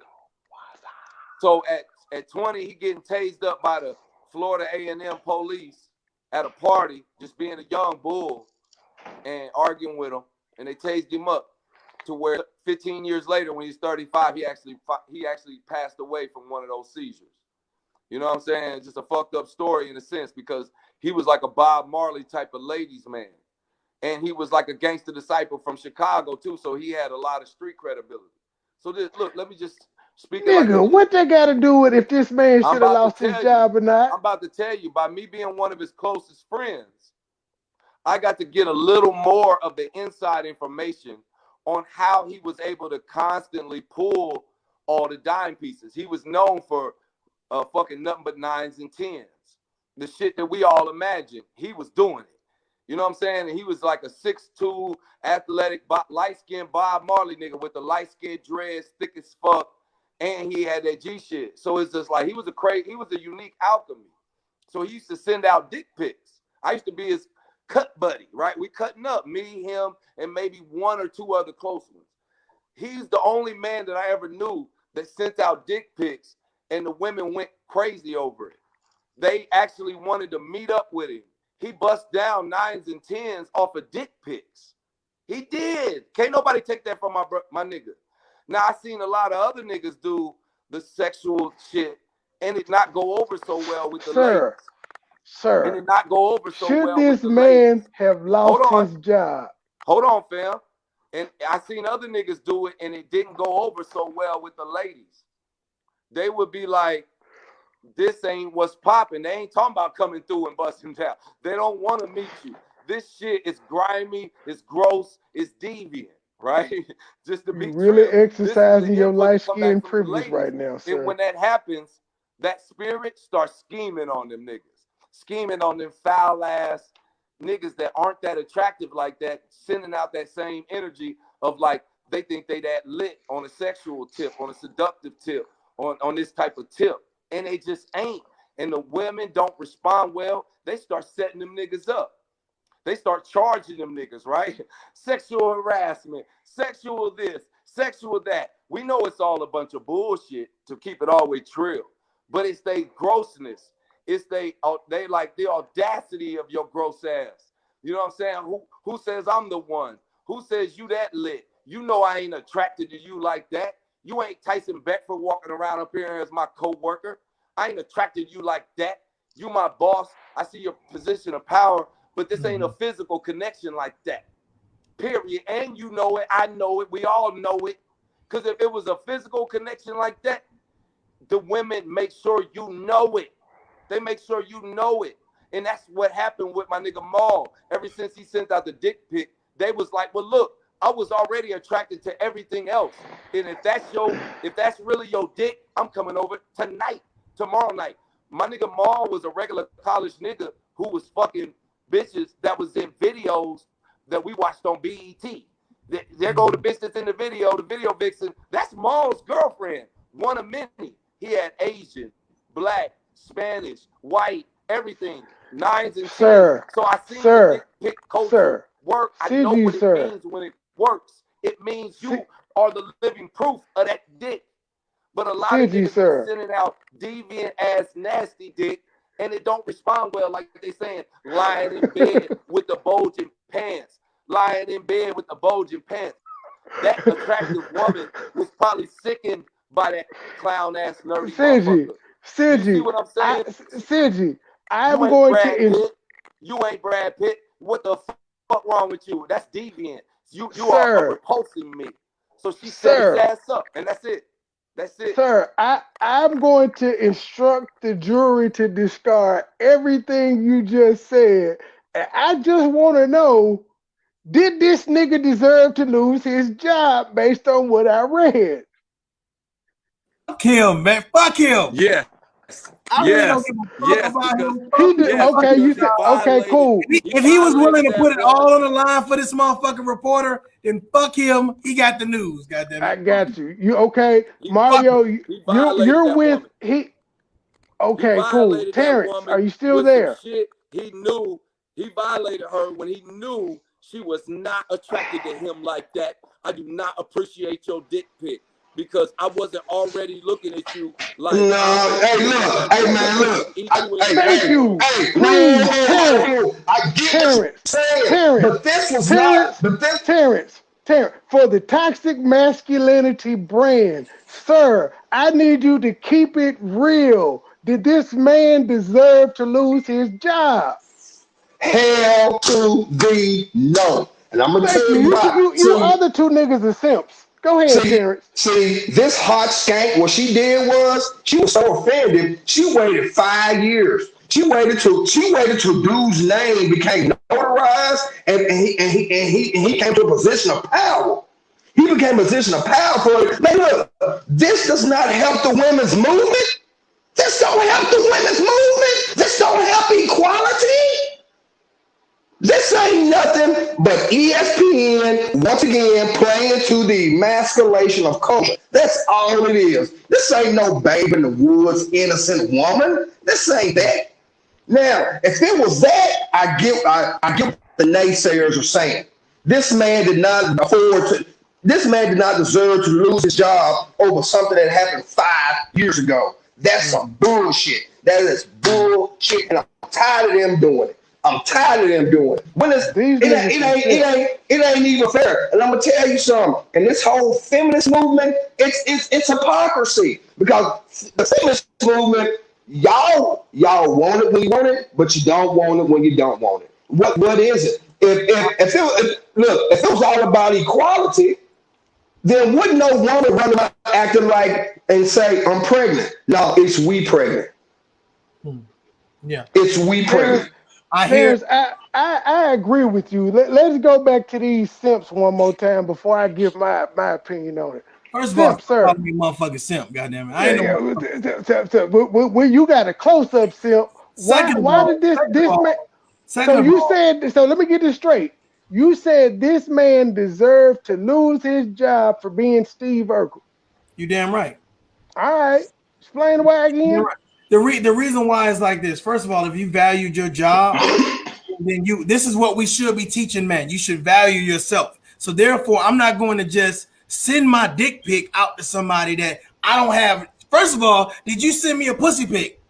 Did you send me a titty pic? I'm not just going to volunteer myself and make. You know, everybody ain't a player. Now I'm talking. You told me to talk. If I'm just saying, you know, everybody ain't no player, Mario. In a vulnerable position, goddamn, MoneyBoy, put it on everybody, man. Put it on everybody. Mario, can you agree that everybody ain't no player? Yeah, I just want the world to see what a simp look like. He deserves a solo.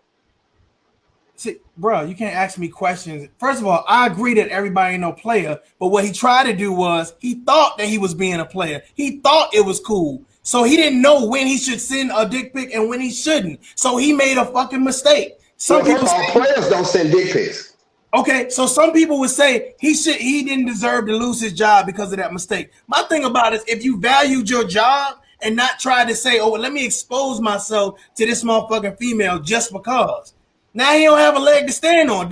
Does he have a pussy pic now to go off of? No. So he just ass out. I'm just saying. Mario, nobody's saying dude ain't stupid. Ain't nobody saying dude ain't stupid. You stupid. I've never sent a dick pic in my life. I don't even know why you do it. Mario, you know what I'm saying? Second of all, stuff like this. Terry, hold on. Let us. We got a new person on the panel. Let's get the females' perspective, because we all got. Let me finish my point though. Stuff like this.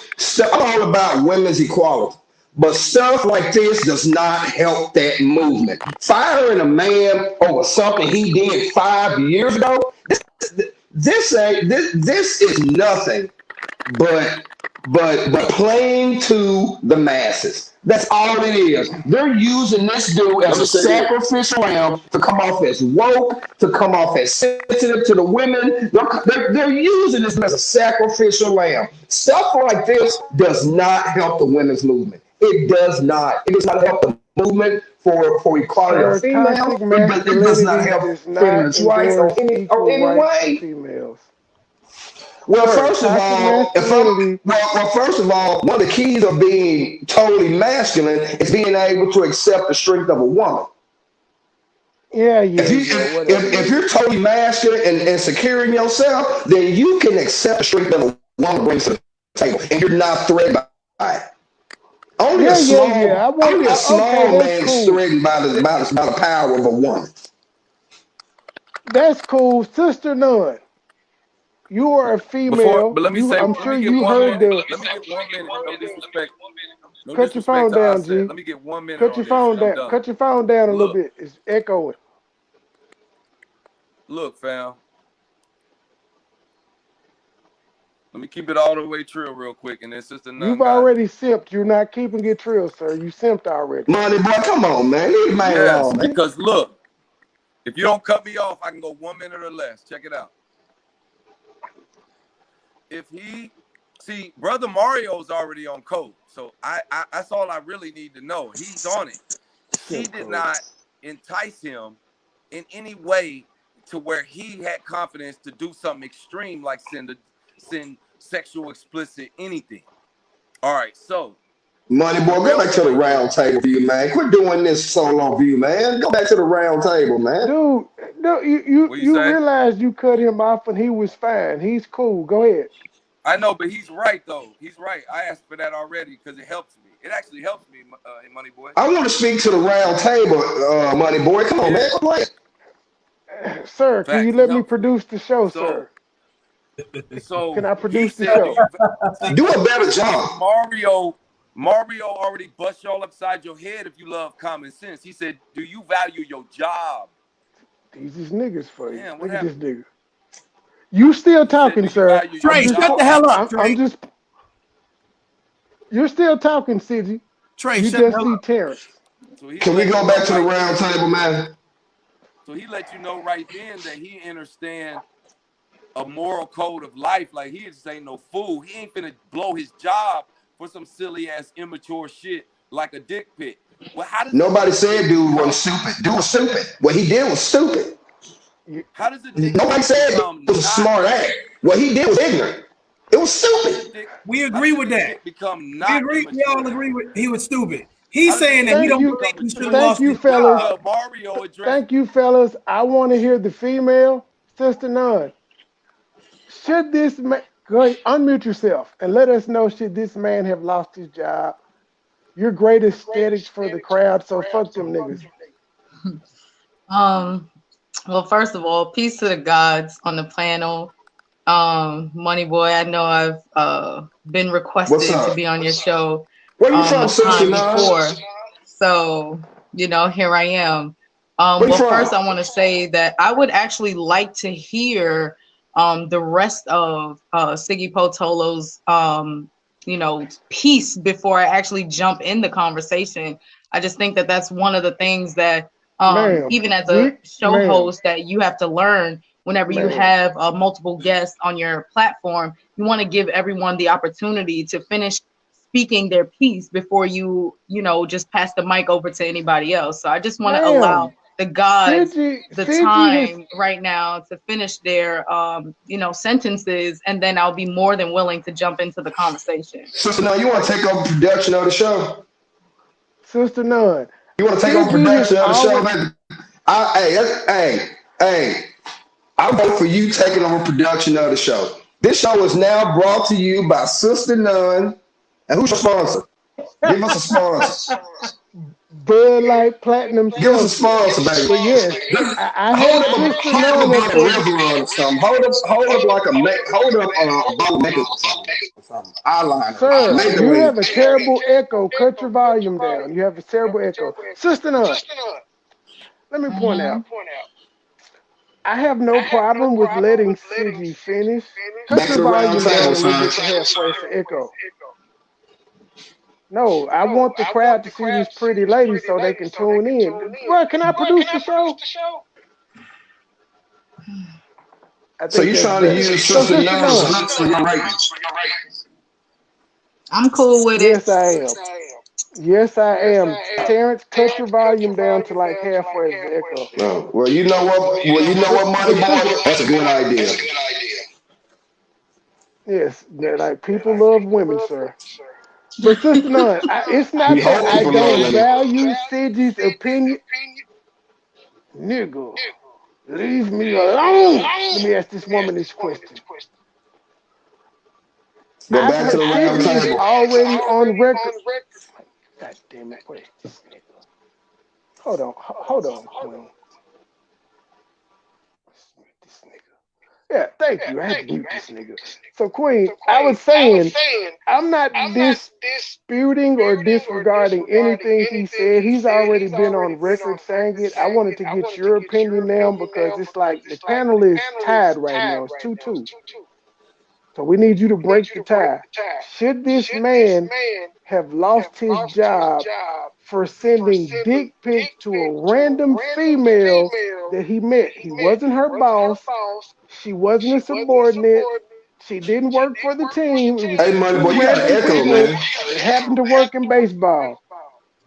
You're echoing, bro. That's one of y'all.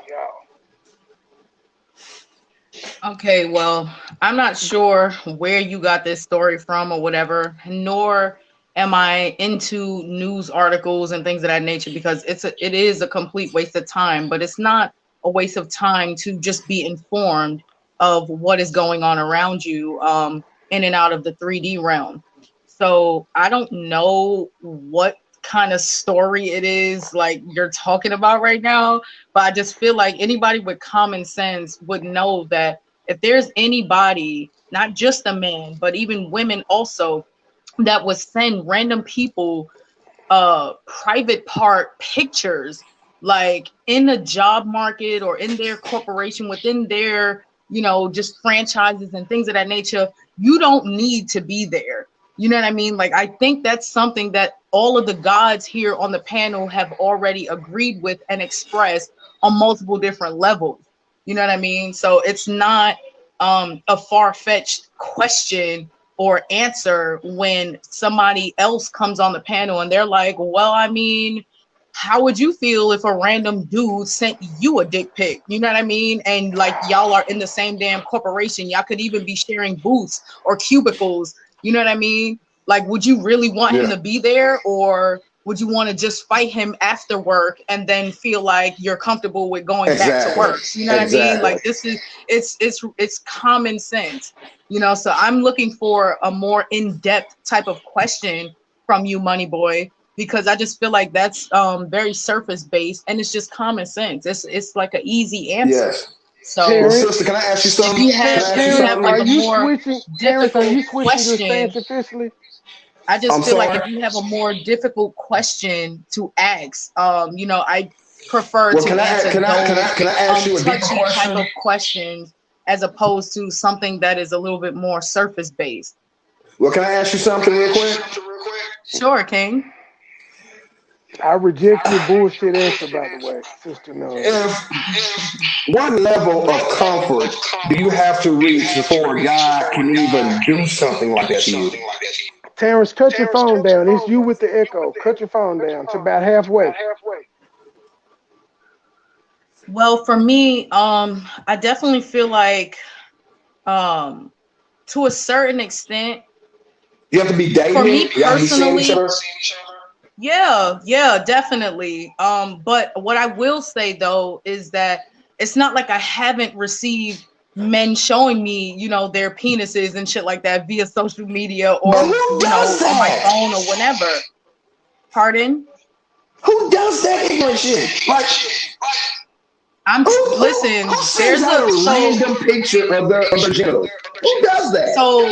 So when you, I just feel like it's completely different when it comes from when it's men and women, right? Because there's just a lot of women who have a certain sexual persona about themselves, such as me, for an example, as a sensual therapist and a sexologist, that invites certain forms of energies, you know what I mean, that people want to see how far they can get when they do things like that. They're just trying to do exactly what they're meant to do as far as energetically speaking. So you saying he read it wrong? He read it wrong? The guy who sent the pic, you saying that he read it wrong? Oh yeah, there were definitely a few of them who I have received dick videos, dick pictures, you know what I mean? So I've like seen it all, in a nutshell. But nonetheless, I definitely feel like a lot of men, they do get the wrong idea, like especially when You have an intelligent priestess who knows exactly how to properly utilize her sexuality. You know what I mean? Like they get that part misconstrued when like versus a female or a woman that is basically telling you like, listen, I just want sex. This is what it's all about. But for an individual like myself, there's a lot of levels in which, you know, to my mind, in which you have to reach when it comes to showing me something, you know, in that regard or in that manner. Because when you, as a man, when you show me that that's all your mind is in, or that's the frequency in which you resonate on,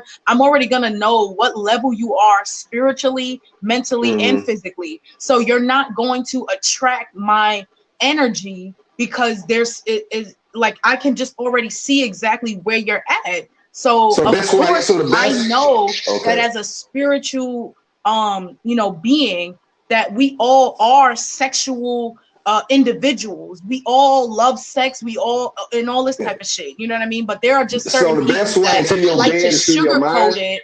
They like to sugarcoat it in a way where it's like, no, that's not what I want, blah, blah, blah.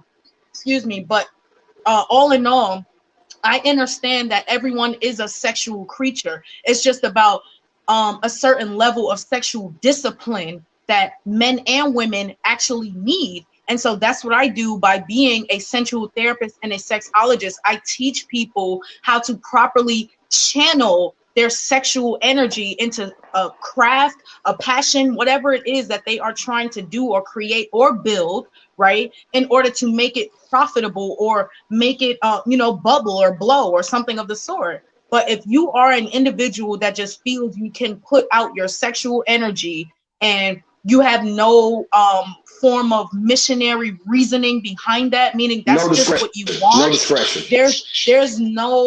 There's no amount of there isn't an infinite amount of energies in which you're going to get directed towards you simply because you're displaying yourself in a manner that's not respectable. You know what I mean? So can I get y'all? Ask you one more question, sister? Sure. We still got an echo from somebody. Sister None, is your volume down? But Terrence, I think it's yours though. No, man, I wasn't echoing up until the last. I just started echoing. I was fine until sister came on. No, it's all good. Sister, cut your volume down to about halfway. All right, so let me ask you one more question, okay? Sure, I'm here. I'm ready. Okay, you're the CEO of a company, which I don't doubt you'll be one day. And you just hired this man to be your president of urban marketing or whatever, okay? So you hire him, you give him a great salary, great job, but then all of a sudden, these text messages from 5 years ago come up of him sending dicks. And you're presented with this evidence. How do you address this gentleman you just hired to run one of the departments in your company? Sister Nunn, before you unmute yourself, it's the echo because you're watching it back on something. If you click the link to come in straight off Facebook, make sure Facebook is closed or cut the volume down on whatever you're watching it back on. That's what the echo's coming from. I'm telling you, fam, this is where I need to come. This is where I need to come in at, fam.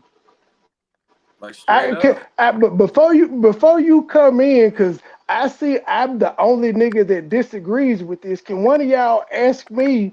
Could one of y'all ask MoneyBoy Trey, should this guy have been fired? We don't want to hear shit on me. I agree with you. We don't. I won't. But I still have to put my. For insubordination. I still gotta put my shit out there. So can somebody ask me? Can somebody ask me?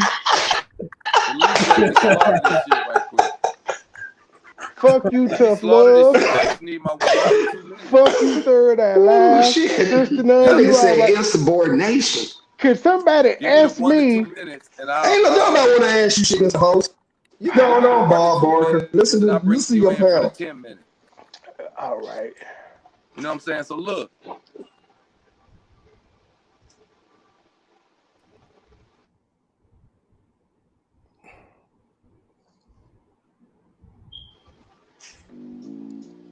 Should this man have lost his job?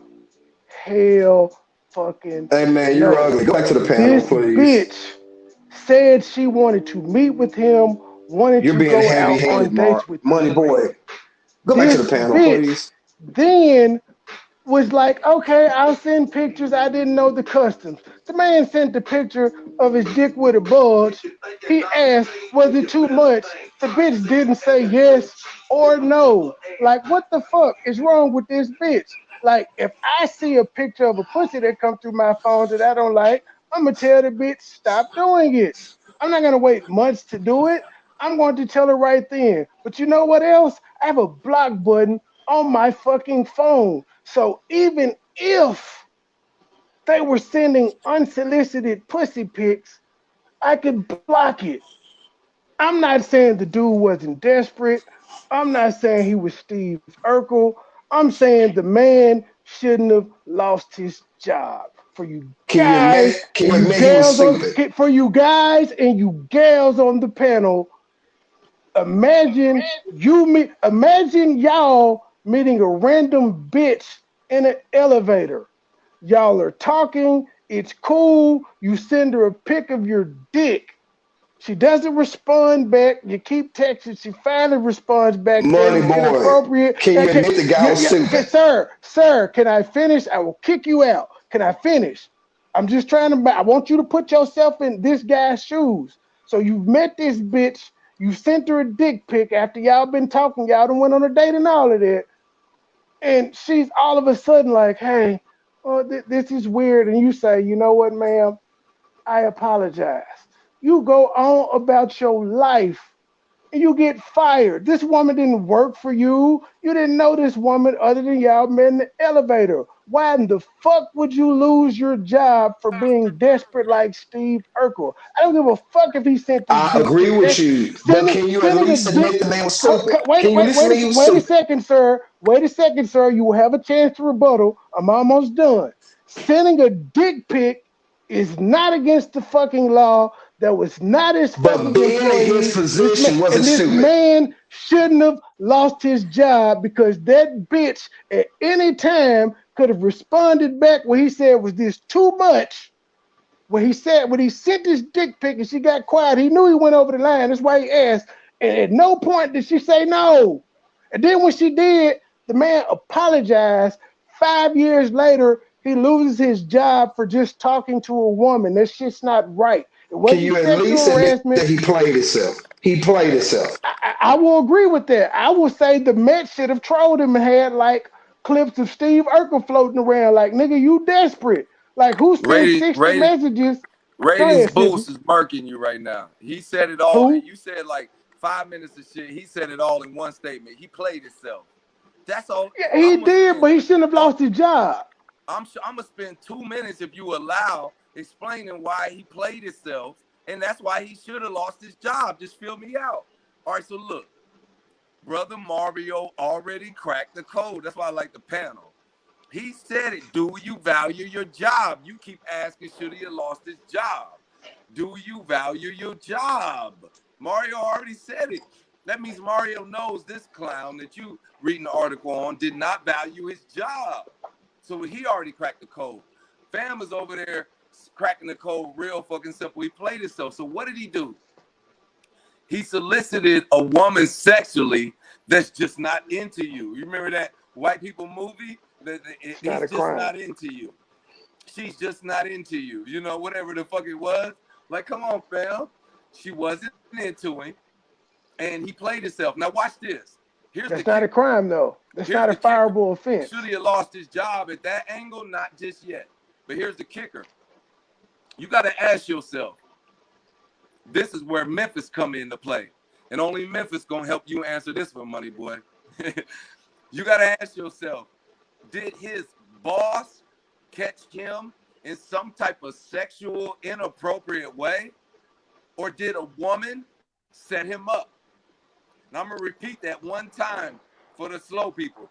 Is this a scenario where his boss? We wondering, did he lose his job because his boss caught him in some inappropriate shit? He lost his new job. He was working for a different organization when the shit with this bitch happened 5 years ago. He was like just like a low level. He was a low level nigga 5 years ago. Can I get some background for a second? But hold on. There are some other politics that y'all are considering. Yeah, there are some other politics y'all are considering though. Like being a lifetime Mets fan. I just happen to be a lifetime Mets fan. The Mets have had a history of front office malfeasance and mistreatment of women in the front office.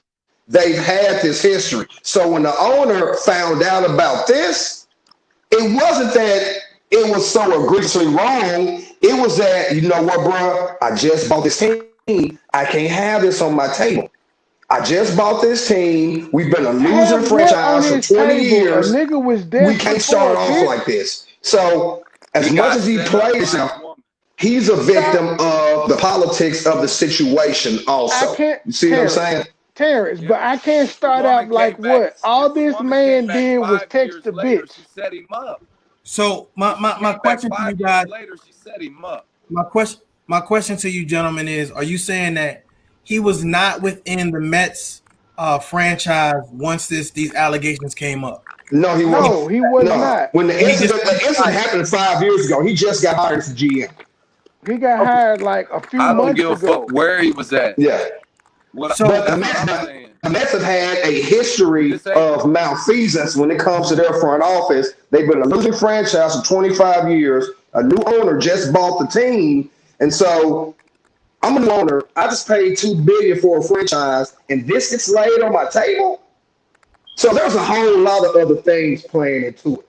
Unfortunately, it's not just the act of sending the dick pic, which was stupid. There's always context when it comes to these incidents.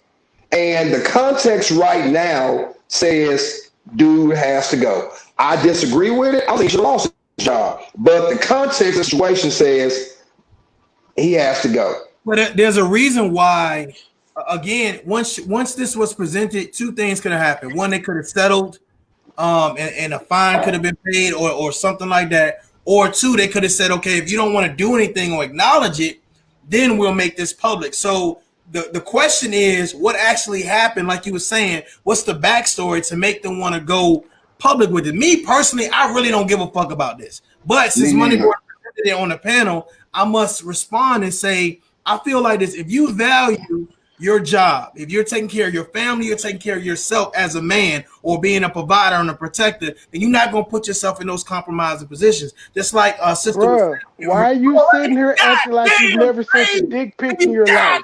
Damn, you can go. I do this by my dad. Let him finish, Trey. Let him finish, Trey. Tough love. You can finish tough love, but come on, Mario. Tough love. Speak on it, man. I got Terrence. Tough love. I got you. Tough love. I ain't tough love. I ain't trying to cut you off and make a long spiel. You say cutting that man off, man. But don't sit up here and act like you've never sent a dick pic before. Continue, sir. I value your job. Oh, you never sent a dick pic in the military? Because I got me some pussy during tech school. I got me some pussy during tech school. And I went in September 11th. By Thanksgiving of 2001, I was getting some pussy in tech school. So you're going to sit here and tell me that you've never sent a dick pic? Bruh, first of all, just like the sister was saying, people give off a certain type of energy. There is certain conversation that's had. You have a warm and fuzzy, as they would say in the military, in regards to saying, I have a rapport with you. We're building up to that situation. So if you're just saying right off the bat, I like you, here's a picture of my dick, bruh, that's wrong. And I believe that because he didn't know how to handle that situation, he handled it inappropriately. That's fine. That's fine, motherfucker. That is fine. I can't hear you, motherfucker.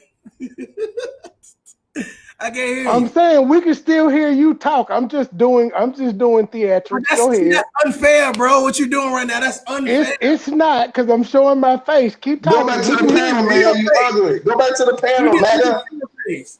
But I truly You keep believe, calling me ugly, but it has not stopped me from fucking any bitches bless in your heart, bro. 2021. Bless your heart. Bless your heart, bro. I just believe that there's a certain type of way that you approach women and vice versa. So if they had that rapport, I can see them exchanging photos. The issue is that I feel like if she never sent anything to suggest that she wanted to take it there like that, then it shouldn't have never happened. And Bro, I read the story. She said it was cool when she sent the picture. He sent the picture of him in his boxes with his dick slightly hard, and she was like, it wasn't bad. She just didn't know the culture. But what you even when didn't, she let him know that it was a problem, the man apologized. I'm saying he's a clown, he's a simp, he's all of that. But the man shouldn't have lost his fucking but do job for you know trying to how he holler could at have a got? bitch. Okay, here's the thing. He lost Now, his see, job for trying to that's a holler at step a forward. bitch at the end. You just admitted that, money boy. The Here's the dude did some thing. clown ass shit. He did some clown ass shit, right? You gonna mute Fuck me? them folks, Sister Nunn. What say you, Sister Nunn? I don't want to hear from these simps. What say This is you? right. Personally, I just feel like this topic is pretty boring. I was looking for more of like a spiritual type of conversation This that is the is a little bit toxic more masculinity elevating as show, opposed ma'am. to We draining don't of believe in everyone's spirituality. energy here on the panel. So I mean, I am into sports, you know, but it's this particular topic is just not one of my You know what? I fortes agree. right Let's move now. on So to I the. just feel It's I not totally agree. about sports. It's about I'm should this going man have to lost his job? harness my energy right now until I feel I need to jump in on a particular part of the conversation that is relevant to having my mouth on it. I'll You just sound say. real light skinned right now, Sister Nunn. You sound real light skinned. Why don't you give us another topic, brother? It's a lot of things The, going the on. but Yeah. the last Hey, topic, let's move on. Let's move the on. third topic is because I see you niggas feel like a nigga should lose their job for trying to holler at a Well, bitch. I don't we know what's answered it. wrong We ain't with gonna y'all. change it. I stand on my shit. So what do you what's It's the next topic? cool. I hope you, Mario. I hope you're married and you never try to holler at a bitch again. I'm not Terrence, married. you're married, so that shouldn't happen to you. And Sigi, I know you polygamous and all, but I hope you never try to holler at a bitch because you may lose your position because you were a little thirsty. Because that's all the nigga was. He was thirsty, and this nigga lost $1 million job. I don't fuck with that. The last topic is, what do y'all think about Biden's appointment of a tranny for the Assistant Secretary of Health? How about, does that interest you, Sister Nunn? No, Well, no. too bad. Talk about the tranny appointment. It's boring as fuck. I would honestly rather talk about Polly since you brought it up and you Well, go tried to ahead. call, Spit some poly shit then. Siggy thirsty.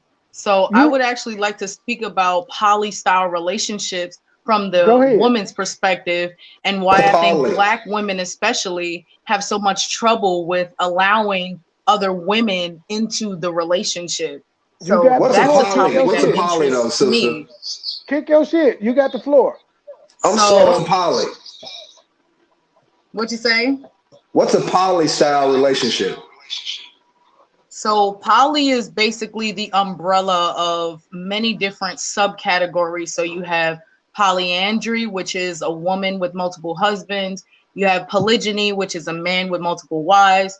Polyamory, which are multiple people who are inside of multiple different relationships, but they have a specific foundation, and so on and so forth. Like there are many different levels or subcategories to the umbrella of poly.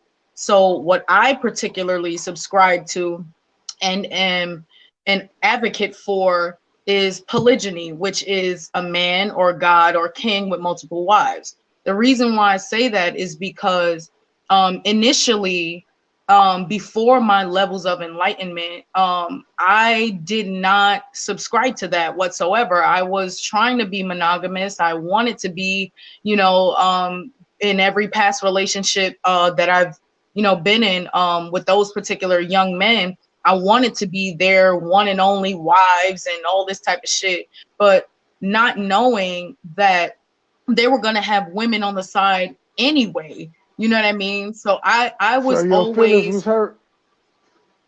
at some points in time, of course they were, because you know, it's just when you're just an honest individual and you give people an opportunity to let you know what it is from the jump, and they still decide to sugarcoat shit and hide it from you and things of that nature, that's when you start to give people that stank eye, and you're side eyeing them now, because it's like, look, motherfucker, I gave you the chance multiple different times on multiple different occasions to just be honest with me. Honestly, I'm a goddess that if you're, or excuse me, let me rephrase that. I'm a priestess, right? That if you're telling me exactly who and what you are, I might actually still fuck with you because you're being that raw with me. You know what I mean? Because I know that ultimately you're allowing me to make a choice, to have a decision. But the way I am as a being, as a soul, I feel like the more truth the individual man it is that I am having a connection with is telling me about himself, the more I am going to be able to cultivate with him. You know what I mean? But Or there's a use his lot of weakness women against out him. here You mean use his today, weakness against him? especially, that are still trying to fight the fact that it is in a man's biological nature to be with more than one woman. And I'll put it as simply as this.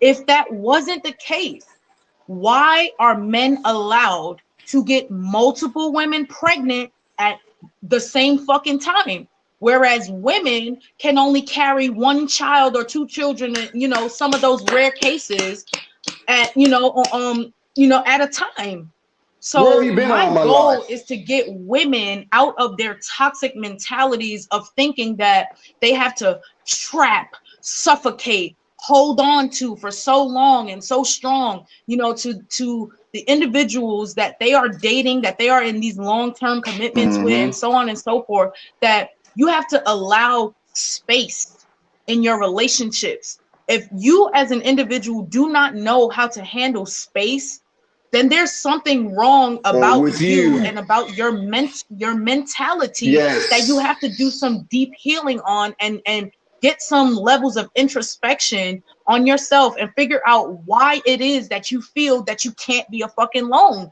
for a certain point of time. You know what I mean? Because I just personally feel like if more people were to actually stop jumping in and out of multiple different relationships, they'll be able to fucking actually heal and clear the energy of all the other people in which they have had sexual encounters with and their partners and so on and so forth, where they would then go into a new relationship with a healthier mentality, as opposed to carrying all of that spiritual baggage, mental baggage, physical fucking baggage, and so on and so forth. But trying to get Black women to understand, understand, and fucking overstand that men are biologically created to have multiple women is like one of the most it's just a little bit of a Sister None. challenge, I would say. Do But you think the what I like to propaganda say goes to Black against you? women, I or to just want you women to know. period, is I that just want you to know. I when they approve this find message, out, Sister when None. women find out that we are the ones who actually created everything fucking poly, you know what I mean? It's like, what are, I want to know, what are they gonna say to that? Because it's like, if women know that we are the actual portals where men, women, and every other fucking thing in this world come from, then that means, as the creative force energy, that women have created everything and everyone here on the earth plane. So that includes things like poly.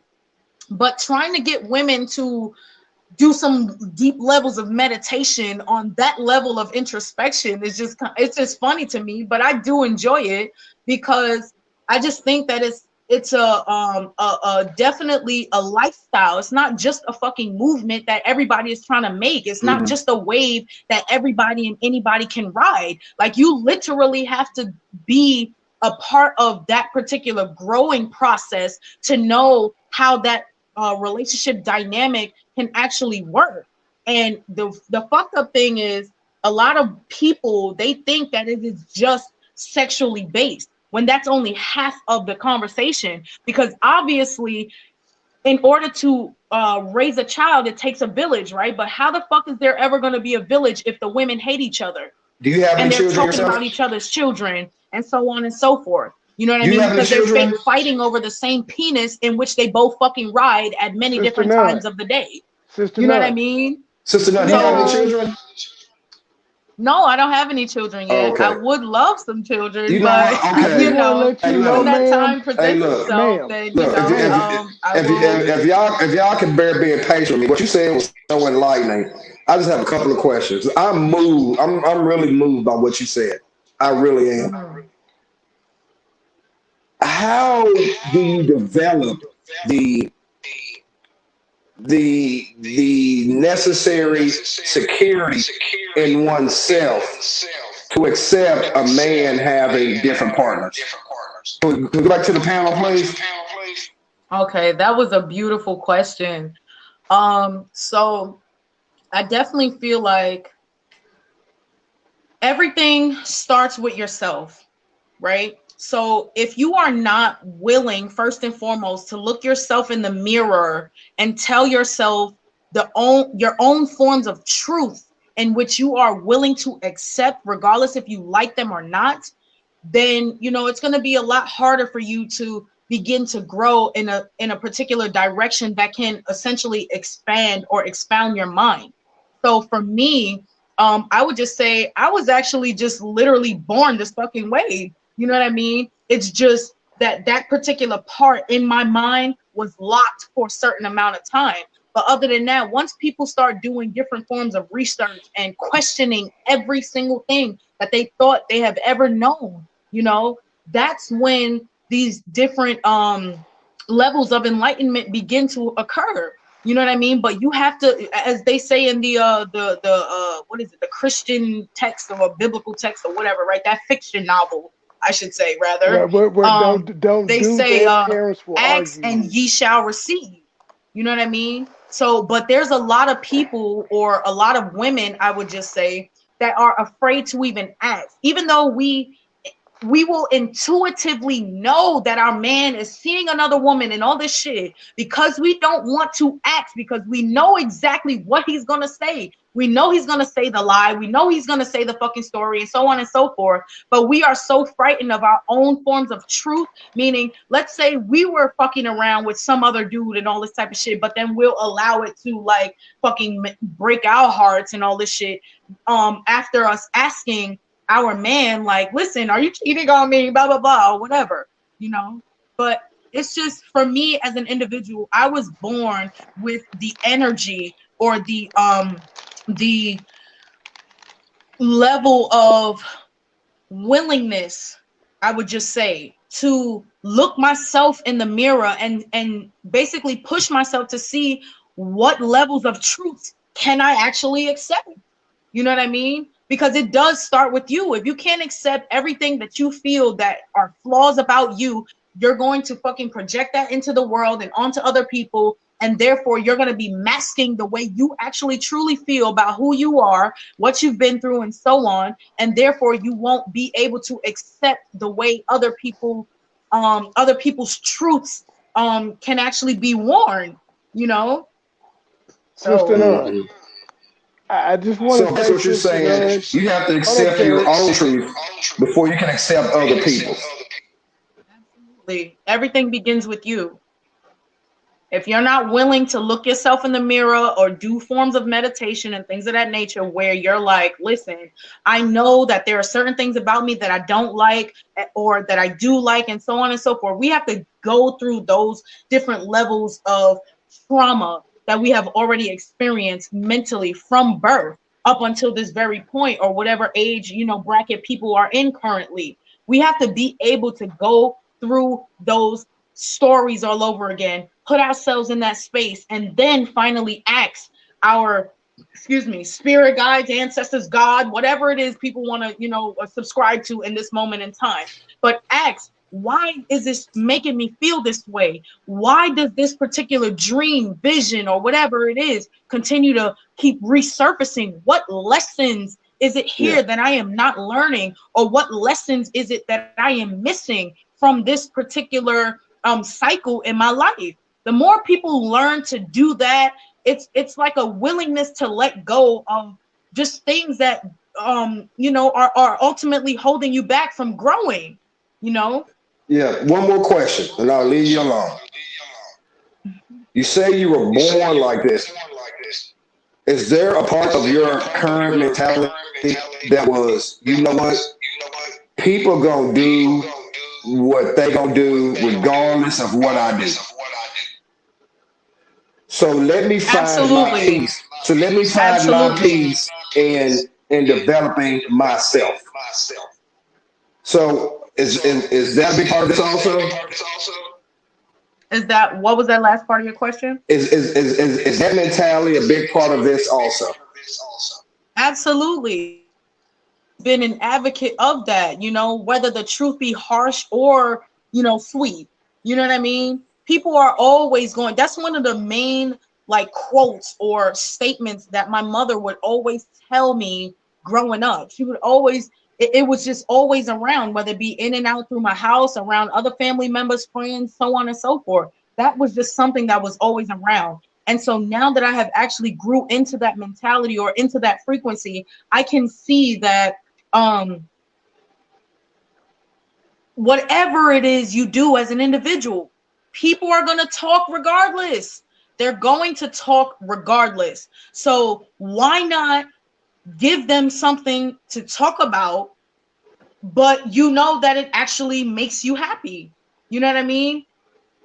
It's just like walking with that level of truth, walking with that level of power. Yeah. It's like, it's totally unfucking matched, because not everybody can walk in their skin and truly love who they are. And truly own yourself. Exactly. Absolutely. And once people, the last thing I'm going to say is this, right? The reason why a lot of Black women have an issue with our men, or just men in general, offering up the topic of poly, anything poly, dealing with multiple women, right, is simply because Black women have a hard time with damn, what was it that I was gonna say? Control issues. Yeah. Yes, absolutely. Oh my goodness. That's what it was. Owning, right? People, when we get into these relationships, we think that we own the other individual. We think that we own every fucking detail, that, nook and cranny, as if we were the ones who actually birthed them. And it's like, listen, I mean, in a metaphoric or metaphysical way, yes, you're kind of cosmically sleeping with your mom or whatever, but this is not your actual fucking mother who birthed you into this world right now. Yeah. So how can you be trying to own another individual as if you're their parent, and then, literally have sex with them? And it's just like, there's a level of toxic mentality there that needs to basically be completely exempt, because it just doesn't make any sense. You know what I mean? The biggest issue I ever ran into with before I settled down, when I was dating, and look, I used to give women used to make me feel like the biggest asshole for this. Just wanting a little space. Wanting to know what? Wanting a little space. I want to go hang out with my boys a minute. I want to go to the game tonight with my boys a minute. I want to hang out in my apartment by myself. I used to date women that made me feel like a criminal. You have an echo, sir. Cut your volume down. Just for wanting just a little space. And so your whole conversation hits home. You seem to be a person that's going through a lot of enlightenment, and is really trying to really tried to find the meaning in everything you go through. So I'm proud of you. Yeah, I mean, I appreciate that. I'm only 25 years old, but I have been through a couple of things. You know what I mean? So I can relate. It's just, you know, my spiritual mission, right? My missionary work is to basically assist others elevate their frequency and, you know, learn how to release some of the toxic ways in which we have been taught Snap that for are you, no nigga. longer healthy for raising children, for being around anybody, period. Because, you know, it's just like the thing with Black women is they love their toxicity. They love it, right? Because Uh-oh. why else would MoneyBoy Trey have a show? Why else would MoneyBoy Trey have a show called Toxic Masculinity if he didn't love his toxicity? You know what I mean? Oh, So You have to motherfucker, love you. your toxicity. Motherfucker, you. Okay, first of all, but you see, oh so God. in a I nutshell, let me, I'm okay, not let me saying go. I'm Let not me Hey, go. saying money that there's boy, she came anything. powerful, man. She came powerful Listen, with that one. She came Terrence, I'm not mute your powerful with mic. that one, saying man. I'm not saying Terrence, that mute there's your mic. anything totally wrong with a certain level of toxicity, because that's Sister negative None. energy, right? That's the protective energy in which Sister you None. gentlemen, or you gods were speaking of Sister None. earlier in the show. So we Sister know None. that that is Sister a None. necessary quality or Sister energetic None. being that Come needs on with to it, money present boy. Speak itself. on it. Speak on it, money It's boy. just Come about on with the it. I know ways you in come with which it. Come on, money boy. Speak. it's just Speak on it. Sister Speak it's on just it, None. money about the boy. ways. Come on. Come on. Can I Come go, on with Sister it. Come on. None? It's just about the ways in which men and women decide to utilize their toxic energy. Ooh, Is he all I'm gonna itching. say. Money boy itching. Money boy itching. He itching to speak. Come on with it. Come on. Pause yourself, Terrence. Mute yourself because there's a echo. Okay, Sister I'm gonna None. listen, man. Come on, speak. Sister None, first off, I want to say you are the real MVP. You are a pillar of the Black community for the mindset that you have. I just want to thank you for that. Second of all, toxic masculinity isn't about me. I think it's an echo. Mute your mic for a second until I mute your mic, and then I'll speak. Once I get through speaking, you come in because I want you to answer. Second of all, toxic masculinity isn't about me loving the masculinity of it. It's about everything that makes a man is now deemed toxic via the feminist movement. So I said, you know what? If me being a fucking man and standing up and saying I support shit like the nuclear family is toxic and women in the kitchen 2021 is toxic, so be it. If I'm toxic for that, for telling a woman to know her role and shut her mouth, I'll deal with that. But at the end of the day, a woman shouldn't be offended at me telling her to know her role and shut her mouth because at 3 in the morning, if there's a loud noise in the kitchen, the woman ain't gonna go downstairs. She gonna send my black ass down there. So I don't find anything wrong with gender roles. I think women rebel against gender roles more than men because men typically do gender roles type shit like if your tire goes flat on the side of the road, lady, who you calling? You ain't calling AAA, you calling your dude. You need the grass cut, you calling your dude. You want the trash taken out, you calling your dude. So I don't, it's not about me embracing being toxic, although sometimes I enjoy it, like the monologue I gave at the beginning of the show. I enjoyed it because I've been dealing with this bitch for 20 years and it felt good to just get it out there and get closure and clarity to it. What say you, Sister None?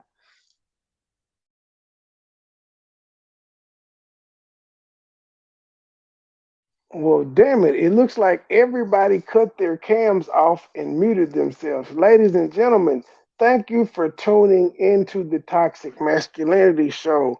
If you are not subscribed to my YouTube channel, please go to Money Boy Trey with a 3 and subscribe. Or you ain't black. Go ahead, Sister None. Or Mario J, one of y'all. Well, I just wanted to say that I do actually have an OnlyFans page, and that is due to me coming into my spiritual natures and capabilities of being a sensual Plug all therapist your and a social media sexologist out too. and a sexual healer. So Sister for those None. of you all who are Sister what you say, None, Money make Boy? sure you plug in. I said, make sure you plug in all your social medias so that people know where to find you at. Go ahead. That's exactly what I'm about to do, but it's your job as the producer to type it all into the chat. But nonetheless, here I do have an OnlyFans page for those of you all who not only would want to get to know me on a personal level as your sensual therapist, sexologist, motivational speaker, and tarot reader, but also to get to know me on a personal level outside of the virtual world and things of that nature. My ultimate goal is to eventually get to meet these individuals in person who properly have supported me, showed me love, shared my videos, so on and so forth, or whatever, just showed me some kind of positive energy to where, later on down the line, I can ultimately build something with them in the future, because that is my goal. I do want a village, and obviously it does take a village to raise a child. I do want children. I love to be around children and things of that nature. Hi, young goddess. Sister Oh None, my my goodness, producer told me to yes. ask you, do you twerk? So That's my what my OnlyFans producer page told me to is ask you that. www.onlyfans.com/Sister Nun Reincarnated. Also, I am a spiritual tarot reader. So if any of you all are interested in knowing about the energies that are surrounding you, what it is that you have dealt with in the past, and what you are currently dealing with, and how to properly utilize your energy to channel it into productivity, you're more than welcome to hit me up on Facebook at Sister Nun, and or on Instagram at sister_nun_reincarnated. And yeah, we can definitely book you all a session as soon as possible. And I am Ma'am. going to exit out the show. I do appreciate you, Money Boy, No for Wait, having dickies. me on. before you leave, ma'am, my producer told me to ask you. You're not gonna get Mhm. away. He told me to ask, do you twerk on your OnlyFans? Okay, so tell your producer to subscribe to my OnlyFans platform, and he can see for himself, or she. What's that link? Anyway, thank you all so much for having me on the show. I do What's the appreciate link? it. Money Boy, peace to What's the you, link? King. Peace to all the guys that are on the show. I do appreciate you all's intellect. Thank you for allowing me to connect with you all in this What's the spiritual OnlyFans galactic link? manner. And I look forward to seeing you all soon. Y'all have a beautiful evening, and peace. Drop the OnlyFans link in the comment section, ma'am. You know what, Trey? I just noticed that you are a simp, dude. You are a simp. I'm not a You simp. are. I'm Hey, helping I'm the. sorry, like Hold up. his whole Please, demeanor please saying explain where I he is simp. simping. Like you are a simp, dude. Like, now just be real though. Yeah, Let's be yeah. real, Me No, you telling her to simped up, my promote boy. You her. bro. simped You, up. Me No, telling you no, her. simped up. I'm You not simped mad at up, bro. you. Me. Te- You do your thing. I'm just saying that's some simp shit. Don't send no First dick of pic. all, I'm going to. Let me stop you, Look, look, gentlemen. look, look, First look. of He got to all, sit up. He got to sit up. first of all, I support my black queens in Yep. whatever. In whatever endeavors they do. But Sister Nun will tell you, I've told her the only woman's OnlyFans I would sign up to is Lisa Ray's. And the only reason I haven't signed up to it yet is because I can't verify she's showing pussy. I Hey don't want to see Mario. nothing else Hey but Lisa Ray. Mario. If Hey, I can MoneyBoy verify just proved it, Lisa man. Ray showing Everybody pussy, got a I will simp. spend that Everybody money. got a little simp Everybody, in them. exactly. So I Everybody don't got a want to little hear simp nothing in them. else about you pointing out Cause simp. he just Your spent whole 30 minutes. demeanor changed He when that just girl spent took you to 30 the platform. minutes on pure simp mode. In That pure boy simp was on mode. a whole Where was different my level. where was You I went want to y'all to the explain to me where I you hear simped. Bro, I thought you were gonna start slobbering over yourself for a minute. facts. That motherfucker was like, he went and got a napkin and some baby oil. I'm That was helping you, the bro. lady promote her You ain't gotta help her. OnlyFans. She was That was doing her you, own bro. thing.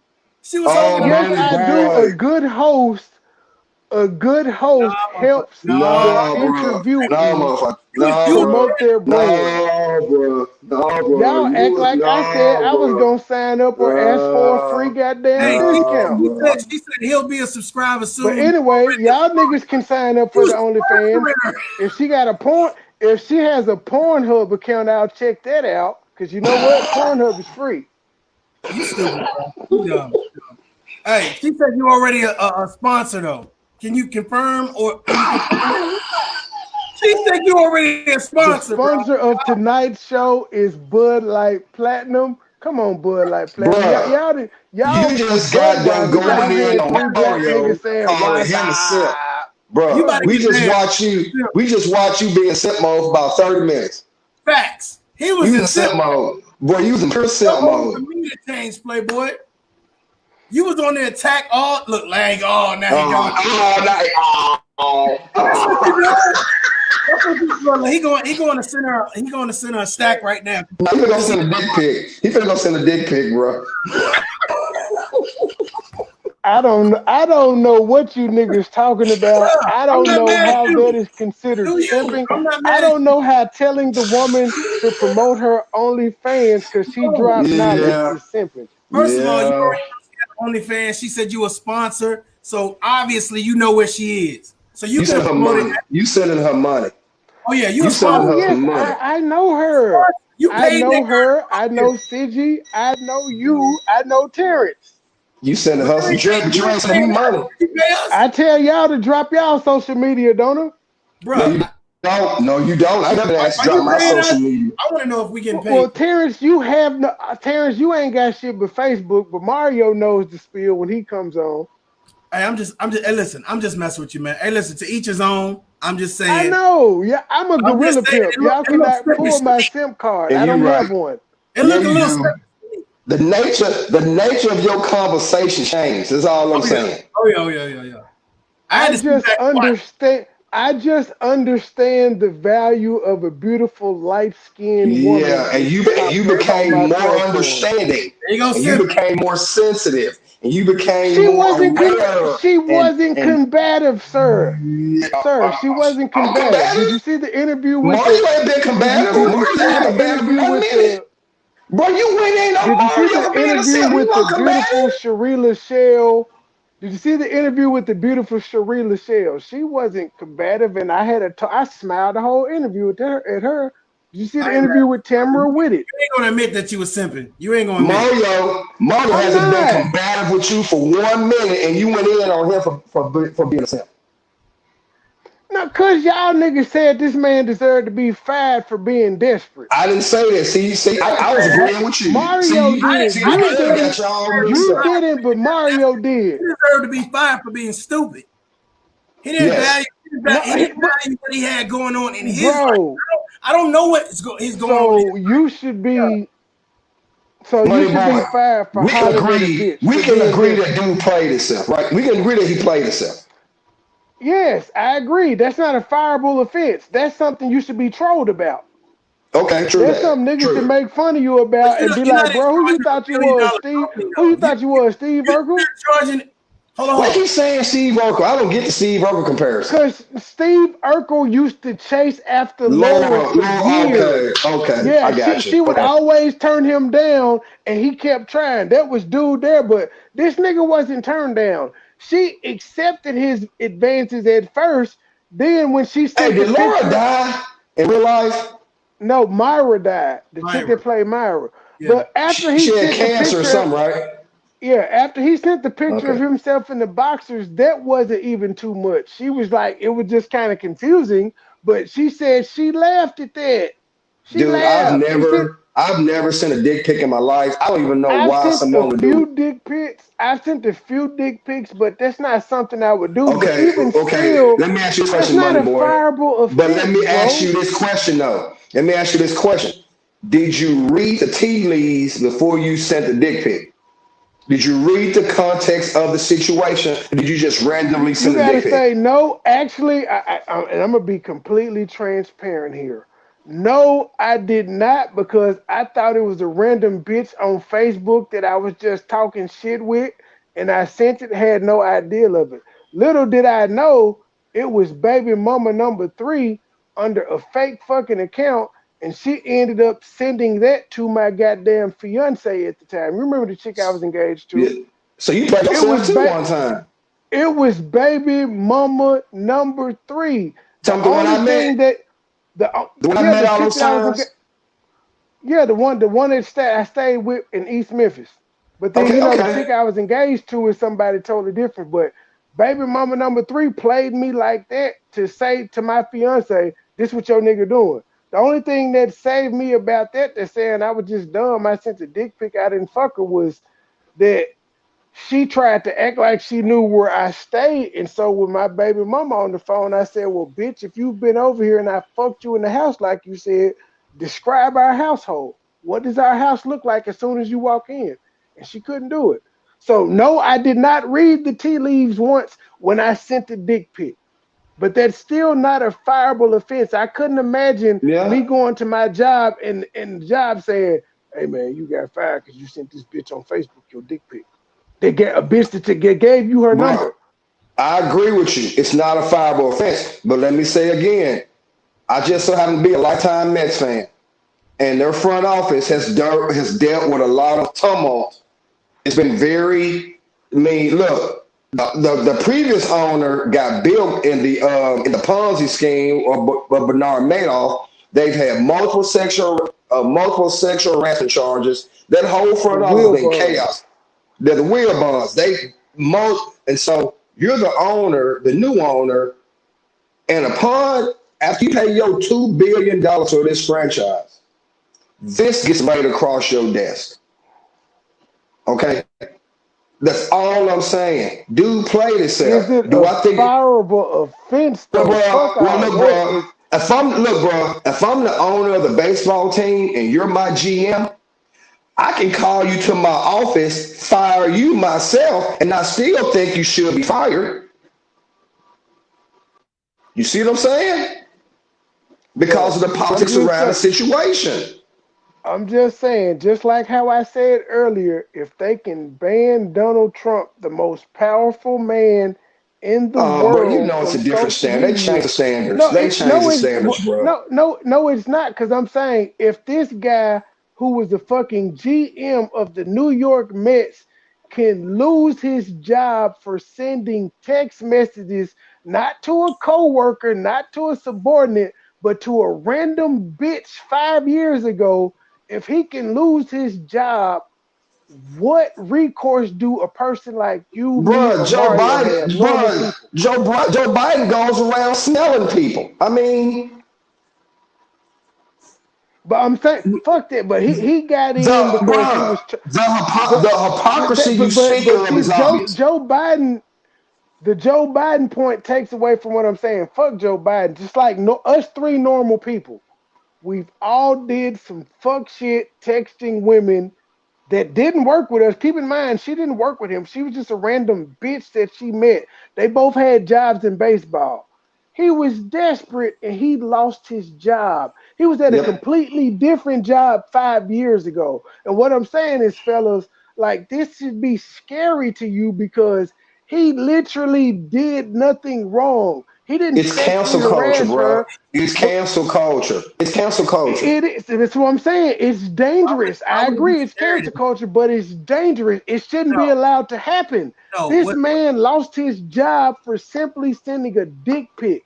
That's not against the law. When this lady told him that it was against, she finally, when she finally fucking spoke up and said she didn't like it, he apologized. But you know what this bitch didn't do before that? This Friends not bitch didn't understand. block him. You're not This bitch got an iPhone and she didn't block him. She there's could have okay. blocked his text messages. Go ahead, Mario. Okay, so you were in the military, so I thank you for your service. Here's my thing: there is a zero tolerance. When you have a zero tolerance for something, that means there's no excuses. There's nothing you're going to say to make it okay. So at whatever point in time this came about, regardless if she was into it, if she was not into it, he took a risk, he gambled, and he crapped out. You know what I'm But saying? how did he Exactly. gamble? The only thing he crapped out on was the pussy. He shouldn't have lost his job. He didn't get the How do pussy. you That know? Do you know the policies of that particular organization? I don't think we have Sir, privy to that. sir, policy has nothing to do with your If there's personal a life. zero tolerance, Yes, it does. But yes, it He does, my did boy. this off the clock. He did nothing wrong. He did nothing wrong. How can a company tell you what to do when you're courting somebody easy because outside they your hire job? you. They hire you in the The bylaws. Mets, It states the this. Chicago Cubs didn't have a problem with it because it happened on their watch, and he just got this job like a couple months ago. So he stayed with Chicago for 5 fucking years before this came out and it became a problem.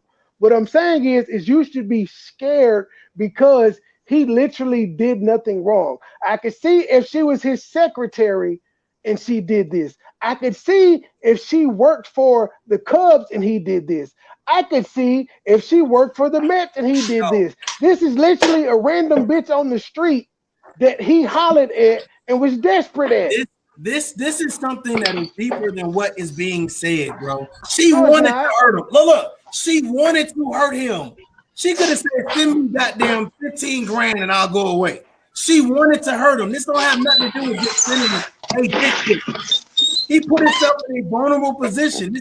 This is deeper than what we're seeing on the surface in regards to saying, "Oh well." Exactly. We would have had a conversation with her and said, "Okay, I'll send you a dick pic. You send me a pussy pic." There was no in exchange. There is something going on behind the scenes that we don't know. He was just a desperate nigga. Cause when he sent the picture of him laying in the bed in his boxes with his dick hard, she didn't say no or anything.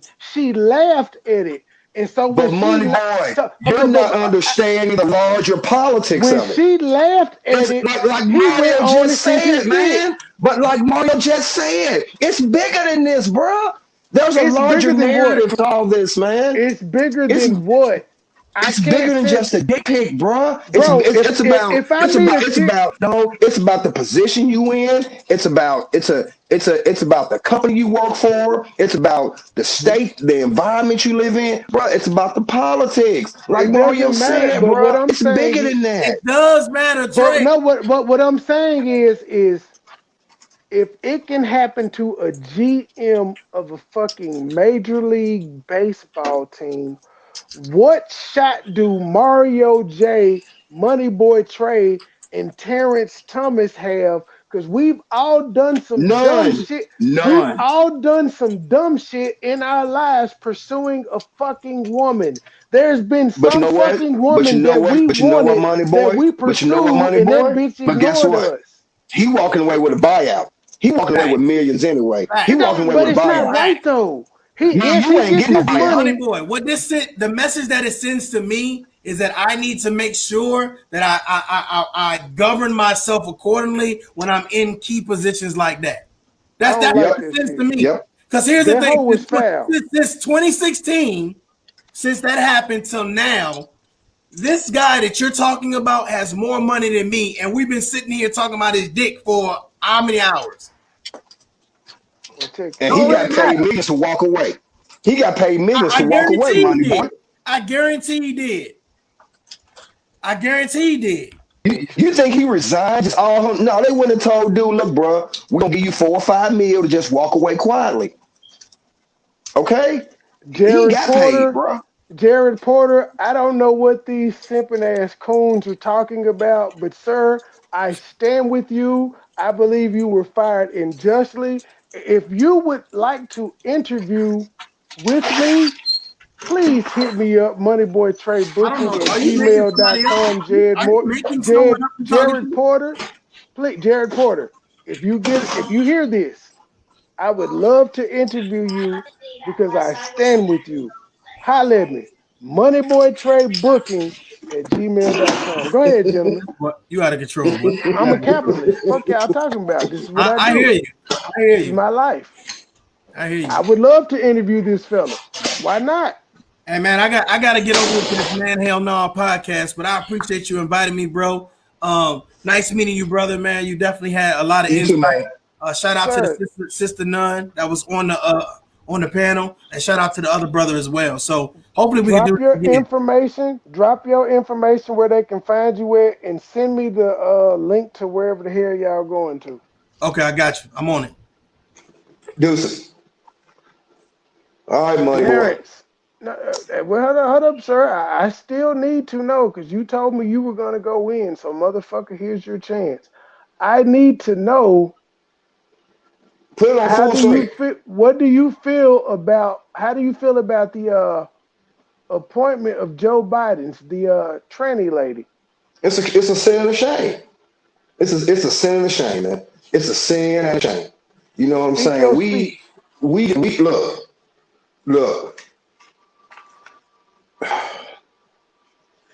We've become so eager to put everybody at the table that we don't even ask ourselves, do they belong to the table or not?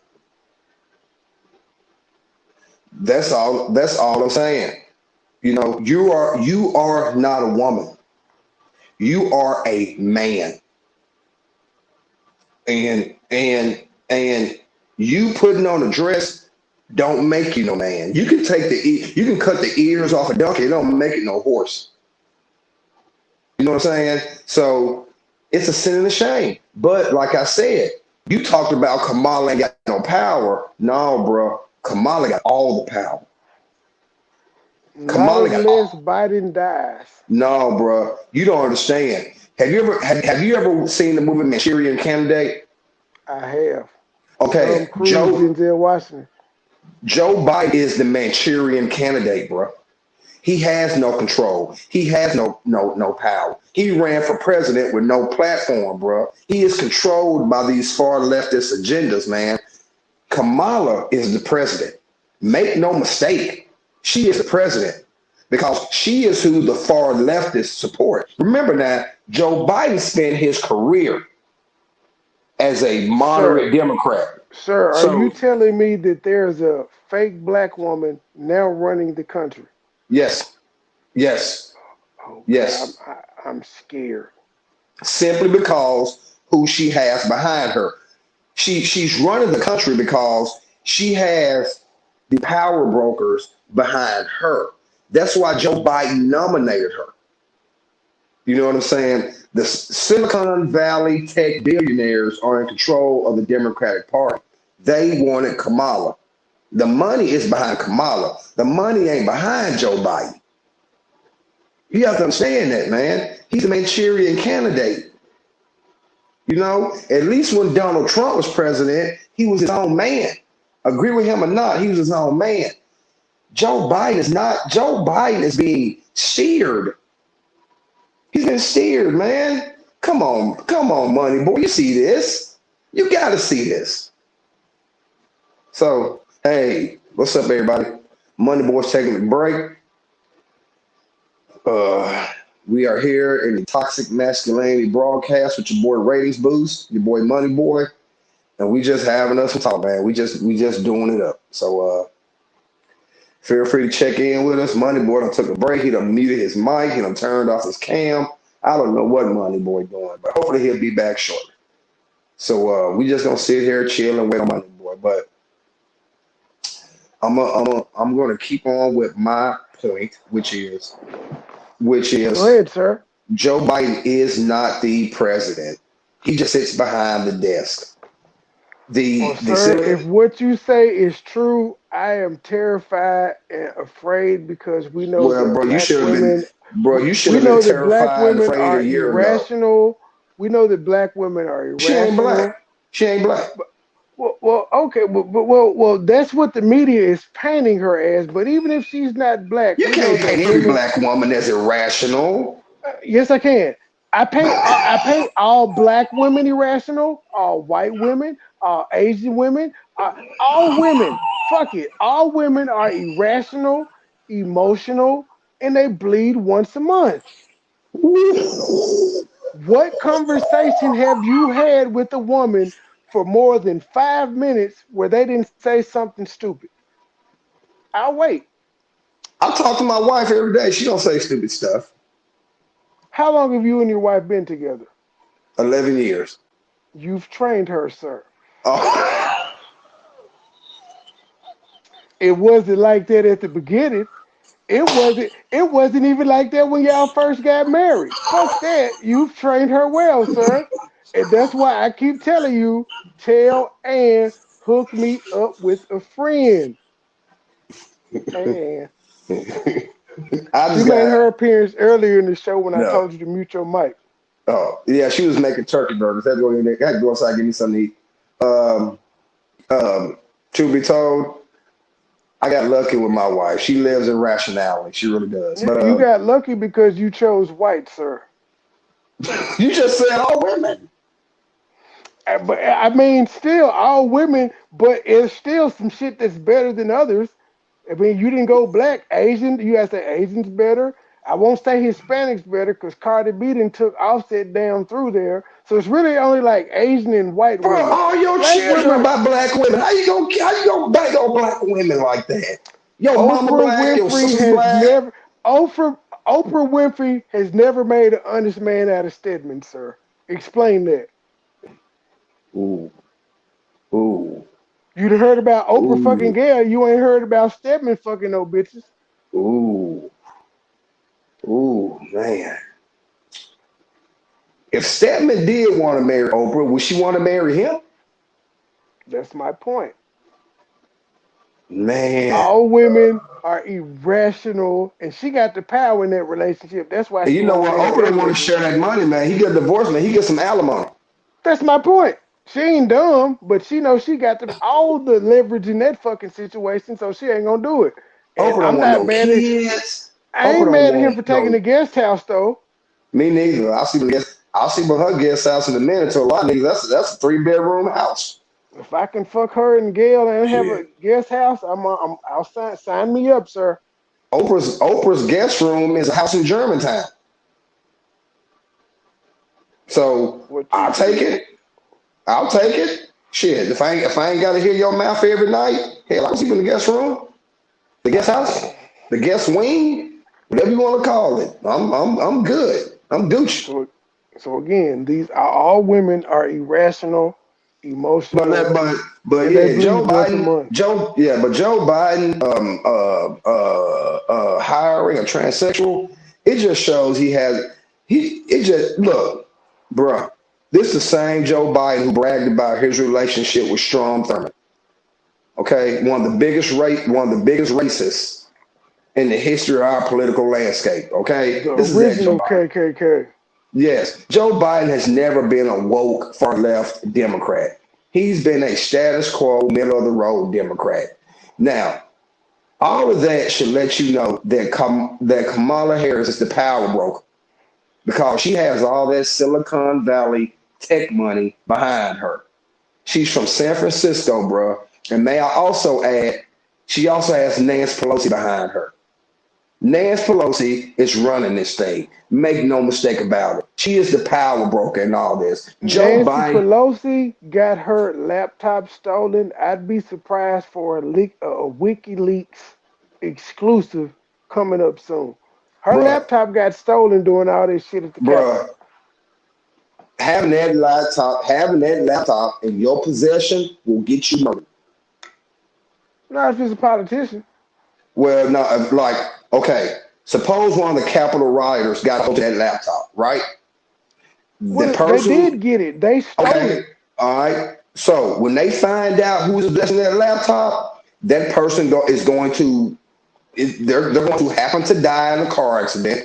They're going to happen to hang themselves. They're going to happen to come up dead. Sir, That's what's going to happen. are you suggesting on the Toxic Masculinity show that the government is killing people? You damn right.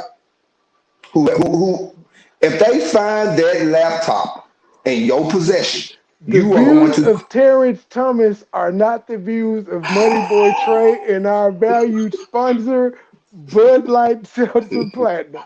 I don't know what this Negro is talking about. Go ahead, though, sir. I'm telling No, you but right now. If I had that laptop in my possession and the government knew about it, I would come up missing. bro, Edward Snowden isn't dead though.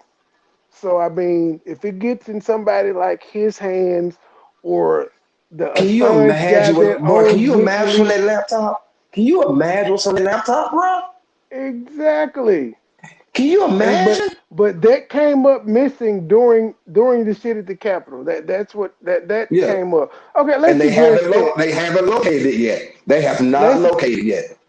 That's because the white person that stole it is smart and knows if they cut it on that it can be tracked, so they just Trace. left it. Yes. They just left Yes. it off and took the hard drive out. If they, like I said, if they find out who has that laptop, that But person is going to come up missing. before we close out, what do you think about what happened at the Capitol with the Riot. insurrection, insurrection as Negroes are calling it, and why do you think that Negroes are forgetting that black people burned a police station and buildings and Hmm. painted sidewalks and shit during their whole Black Lives Matter tour Well, once in again, the comparison black to what happened? population. I asked my wife this the other day. True story. We were in the car. No, we're sitting on the couch. And I said, Ann, when them people storm the Capitol, there's a piece of all of us that's always wanted to do that. All of us. I said, if those people were black, would you think it would be covered like this? I said, if all those people were women, you think it was covered like this? I said, look, the insurrection is wrong, but we Sir, that was cannot be. not an insurrection, sir. Well, the riot was wrong. You're right. And The what there riot wasn't was a wrong. riot. There wasn't a riot, sir. Well, it wasn't a coup. It was, There was a but flash mob, and I'm sick of. okay, I'm sick of okay, you okay. niggas. I'm not. This is not you, You Terrence. right. You But right. You right. You right. You right. this is not you, Terrence. But I'm sick of you niggas who have never used the word cool or insurrection in your fucking life until y'all heard the white media tell y'all this. Say this dumbass shit. Like y'all really sound like fucking robots. Imagine never using this word in your fucking life until last week. Oh, it was a Hmm. failed coup. It was an insurrection. It was a You niggas don't even know what that shit means. I dare one of you to spell coup right now or Yeah. insurrection. And here's the point. If you're trying to hostily take over the government, then you would storm the banks. You wouldn't storm the Capitol building. Bro, You storm the you they storm the didn't Federal burn Reserve. down. You storm the banks. You wouldn't storm the Capitol building. If it was all about taking over the government, you're right. That's the perfect word. You used the perfect word. That was a flash mob. That's all it was. Now, They didn't hurt anyone. They didn't burn anything down. And when they were told to go home, they well, they're saying did. one cop. They're saying one cop got beat to death by one of the. Okay, that's one. So we're gonna say no police officers. Fuck it, we're from Memphis. No police officers was hurt during the Black Lives Matter rallies in Memphis. Cause I remember being called a coon because I was on a person's live who found a police shield and these niggas were trying to stash it, and I told them to stop. And I was Okay, called a coon. But I'm like, are you niggas stupid? Y'all have a police shield. It's on your live, and you're talking about taking it. You don't think these people can find this and use that as evidence against you? But I'm the coon for telling these stupid motherfuckers, drop the shit. Like, why? What do y'all need with a police shield? and What the add fuck? this to it. The same people who got on Trump for wanting to send military in to protect our property and the property of regular citizens, these are the same people who got 20,000 troops protecting the Capitol right now. So look, look. All I'm saying is this: there's a piece of us, in all of us, that's wanted to do the same thing that those flash mobs did. It's in all of us. All of us at some point just want to just pour some gasoline on the whole city of Washington D.C. and just burn it down. We've all wanted to Niggas do are that at just some too point in our life. scared to. Niggas are just So too scared to. and so Back in the day, we used to have that ambition, but niggas are scared. And I'm sick of niggas saying if there had been a black person, they would have did this. Well, you do know in California in '67, Black Panthers went to the state capitol armed. You do know in '69 in Seattle, or not Seattle, but it's outside of Seattle in the state capital of Washington up there. Black Panthers went armed. Nothing happened to them. Niggas are just scared to do it now. Those white people went to where they pay taxes and they elect those people. They literally went to something that they own and protested. I'm Niggas gonna post went that. to I'm gonna post it niggas on went to Facebook. niggas went to Target, AutoZone, Gucci, Best Buy, and a host of other bullshit that they don't pay for and burned it up. The only thing I'll give niggas credit for doing was burning up the police station, but they let y'all do that. In Baltimore, the mayor told them to give them space. How is it that the mayor of Baltimore, Maryland can say, give the Black Lives Matter protesters space to do their thing, but then condemn what the white people did at the state You know what? capitol? My next Facebook post, I'm gonna post everything you just said, and I'm gonna give you full credit. I'm gonna give you full credit, and I'm gonna post everything you just said. I I may promise you. cut the I ain't cut the clip out. I don't know. I ain't gonna do that shit tonight, but I'm gonna cut some shit out. It's been damn near a 3 hour stream. I gotta go back and Oh, you ain't listen gotta to it cut and it cut out. some shit I'm gonna out. post everything you just said, because you know me, No, man. I'm a social provocateur. So, but I'm and saying people think, I still cut it out anyway. It's just yeah. extra shit. But I feel you. But like you just say, man, it's the wordplay they use. It's wordplay. You know what I'm saying? They were peaceful. When people were burning up the property of normal citizens, it was a peaceful protest. When they storm the Capitol, it's an insurrection. So Those folks are still protesting in Oregon right now in Portland. what should have happened was when black people seen those white people storming the Capitol, black people should have ran right behind. Gay people should have ran It right was behind. some in there. That's No, why I don't. Black Lives Matter should have joined them. Because Antifa joined Black Lives Matter, but I'm Yeah, saying there was the gay rights groups, the feminist rights groups, all them groups should have been right there joining that flash mob. agreed. Everybody should have been joining. There were black people there, but the media didn't show you that though. They made it seem like only white people are Everybody, conservative. everybody a redneck. Everybody support Trump as a coon, is a sellout, is a redneck. You ain't black, so just because I vote Republican, that means that white to give me a pass every day. Okay, all right, And okay, all right. notice how all these white people are being charged with federal crimes for the shit they did. How many black people you know got charged for the shit that went on in Minnesota or hell anywhere across Memphis? How many black people you know got charged for the damage they did on Main Street? And guess what? I'll add another point to it. Black privilege was used.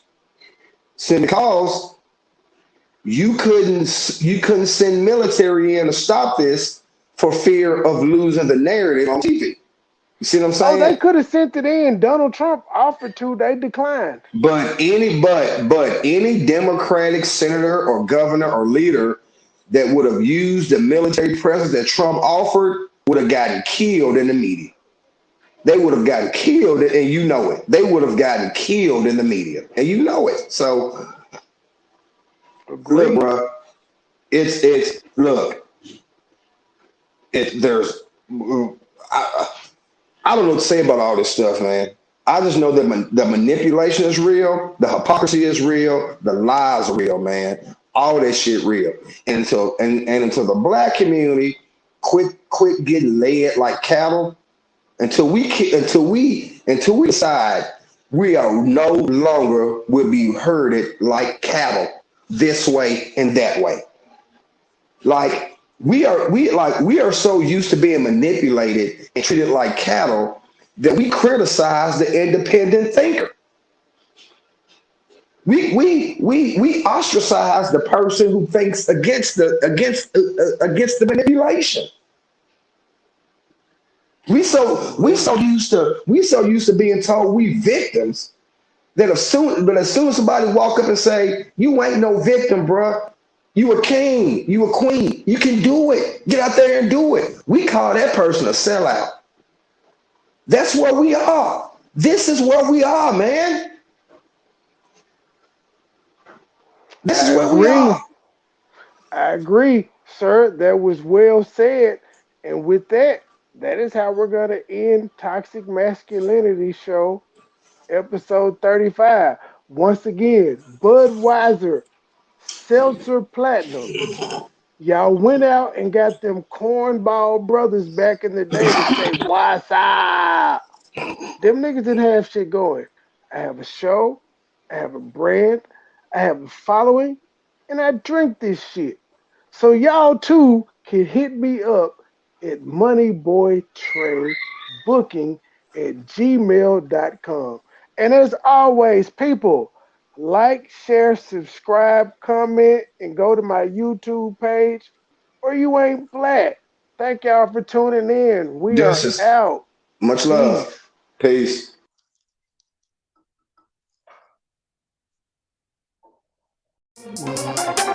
MoneyBoy. Trade. MoneyBoy. Trade. Private jet flights overseas.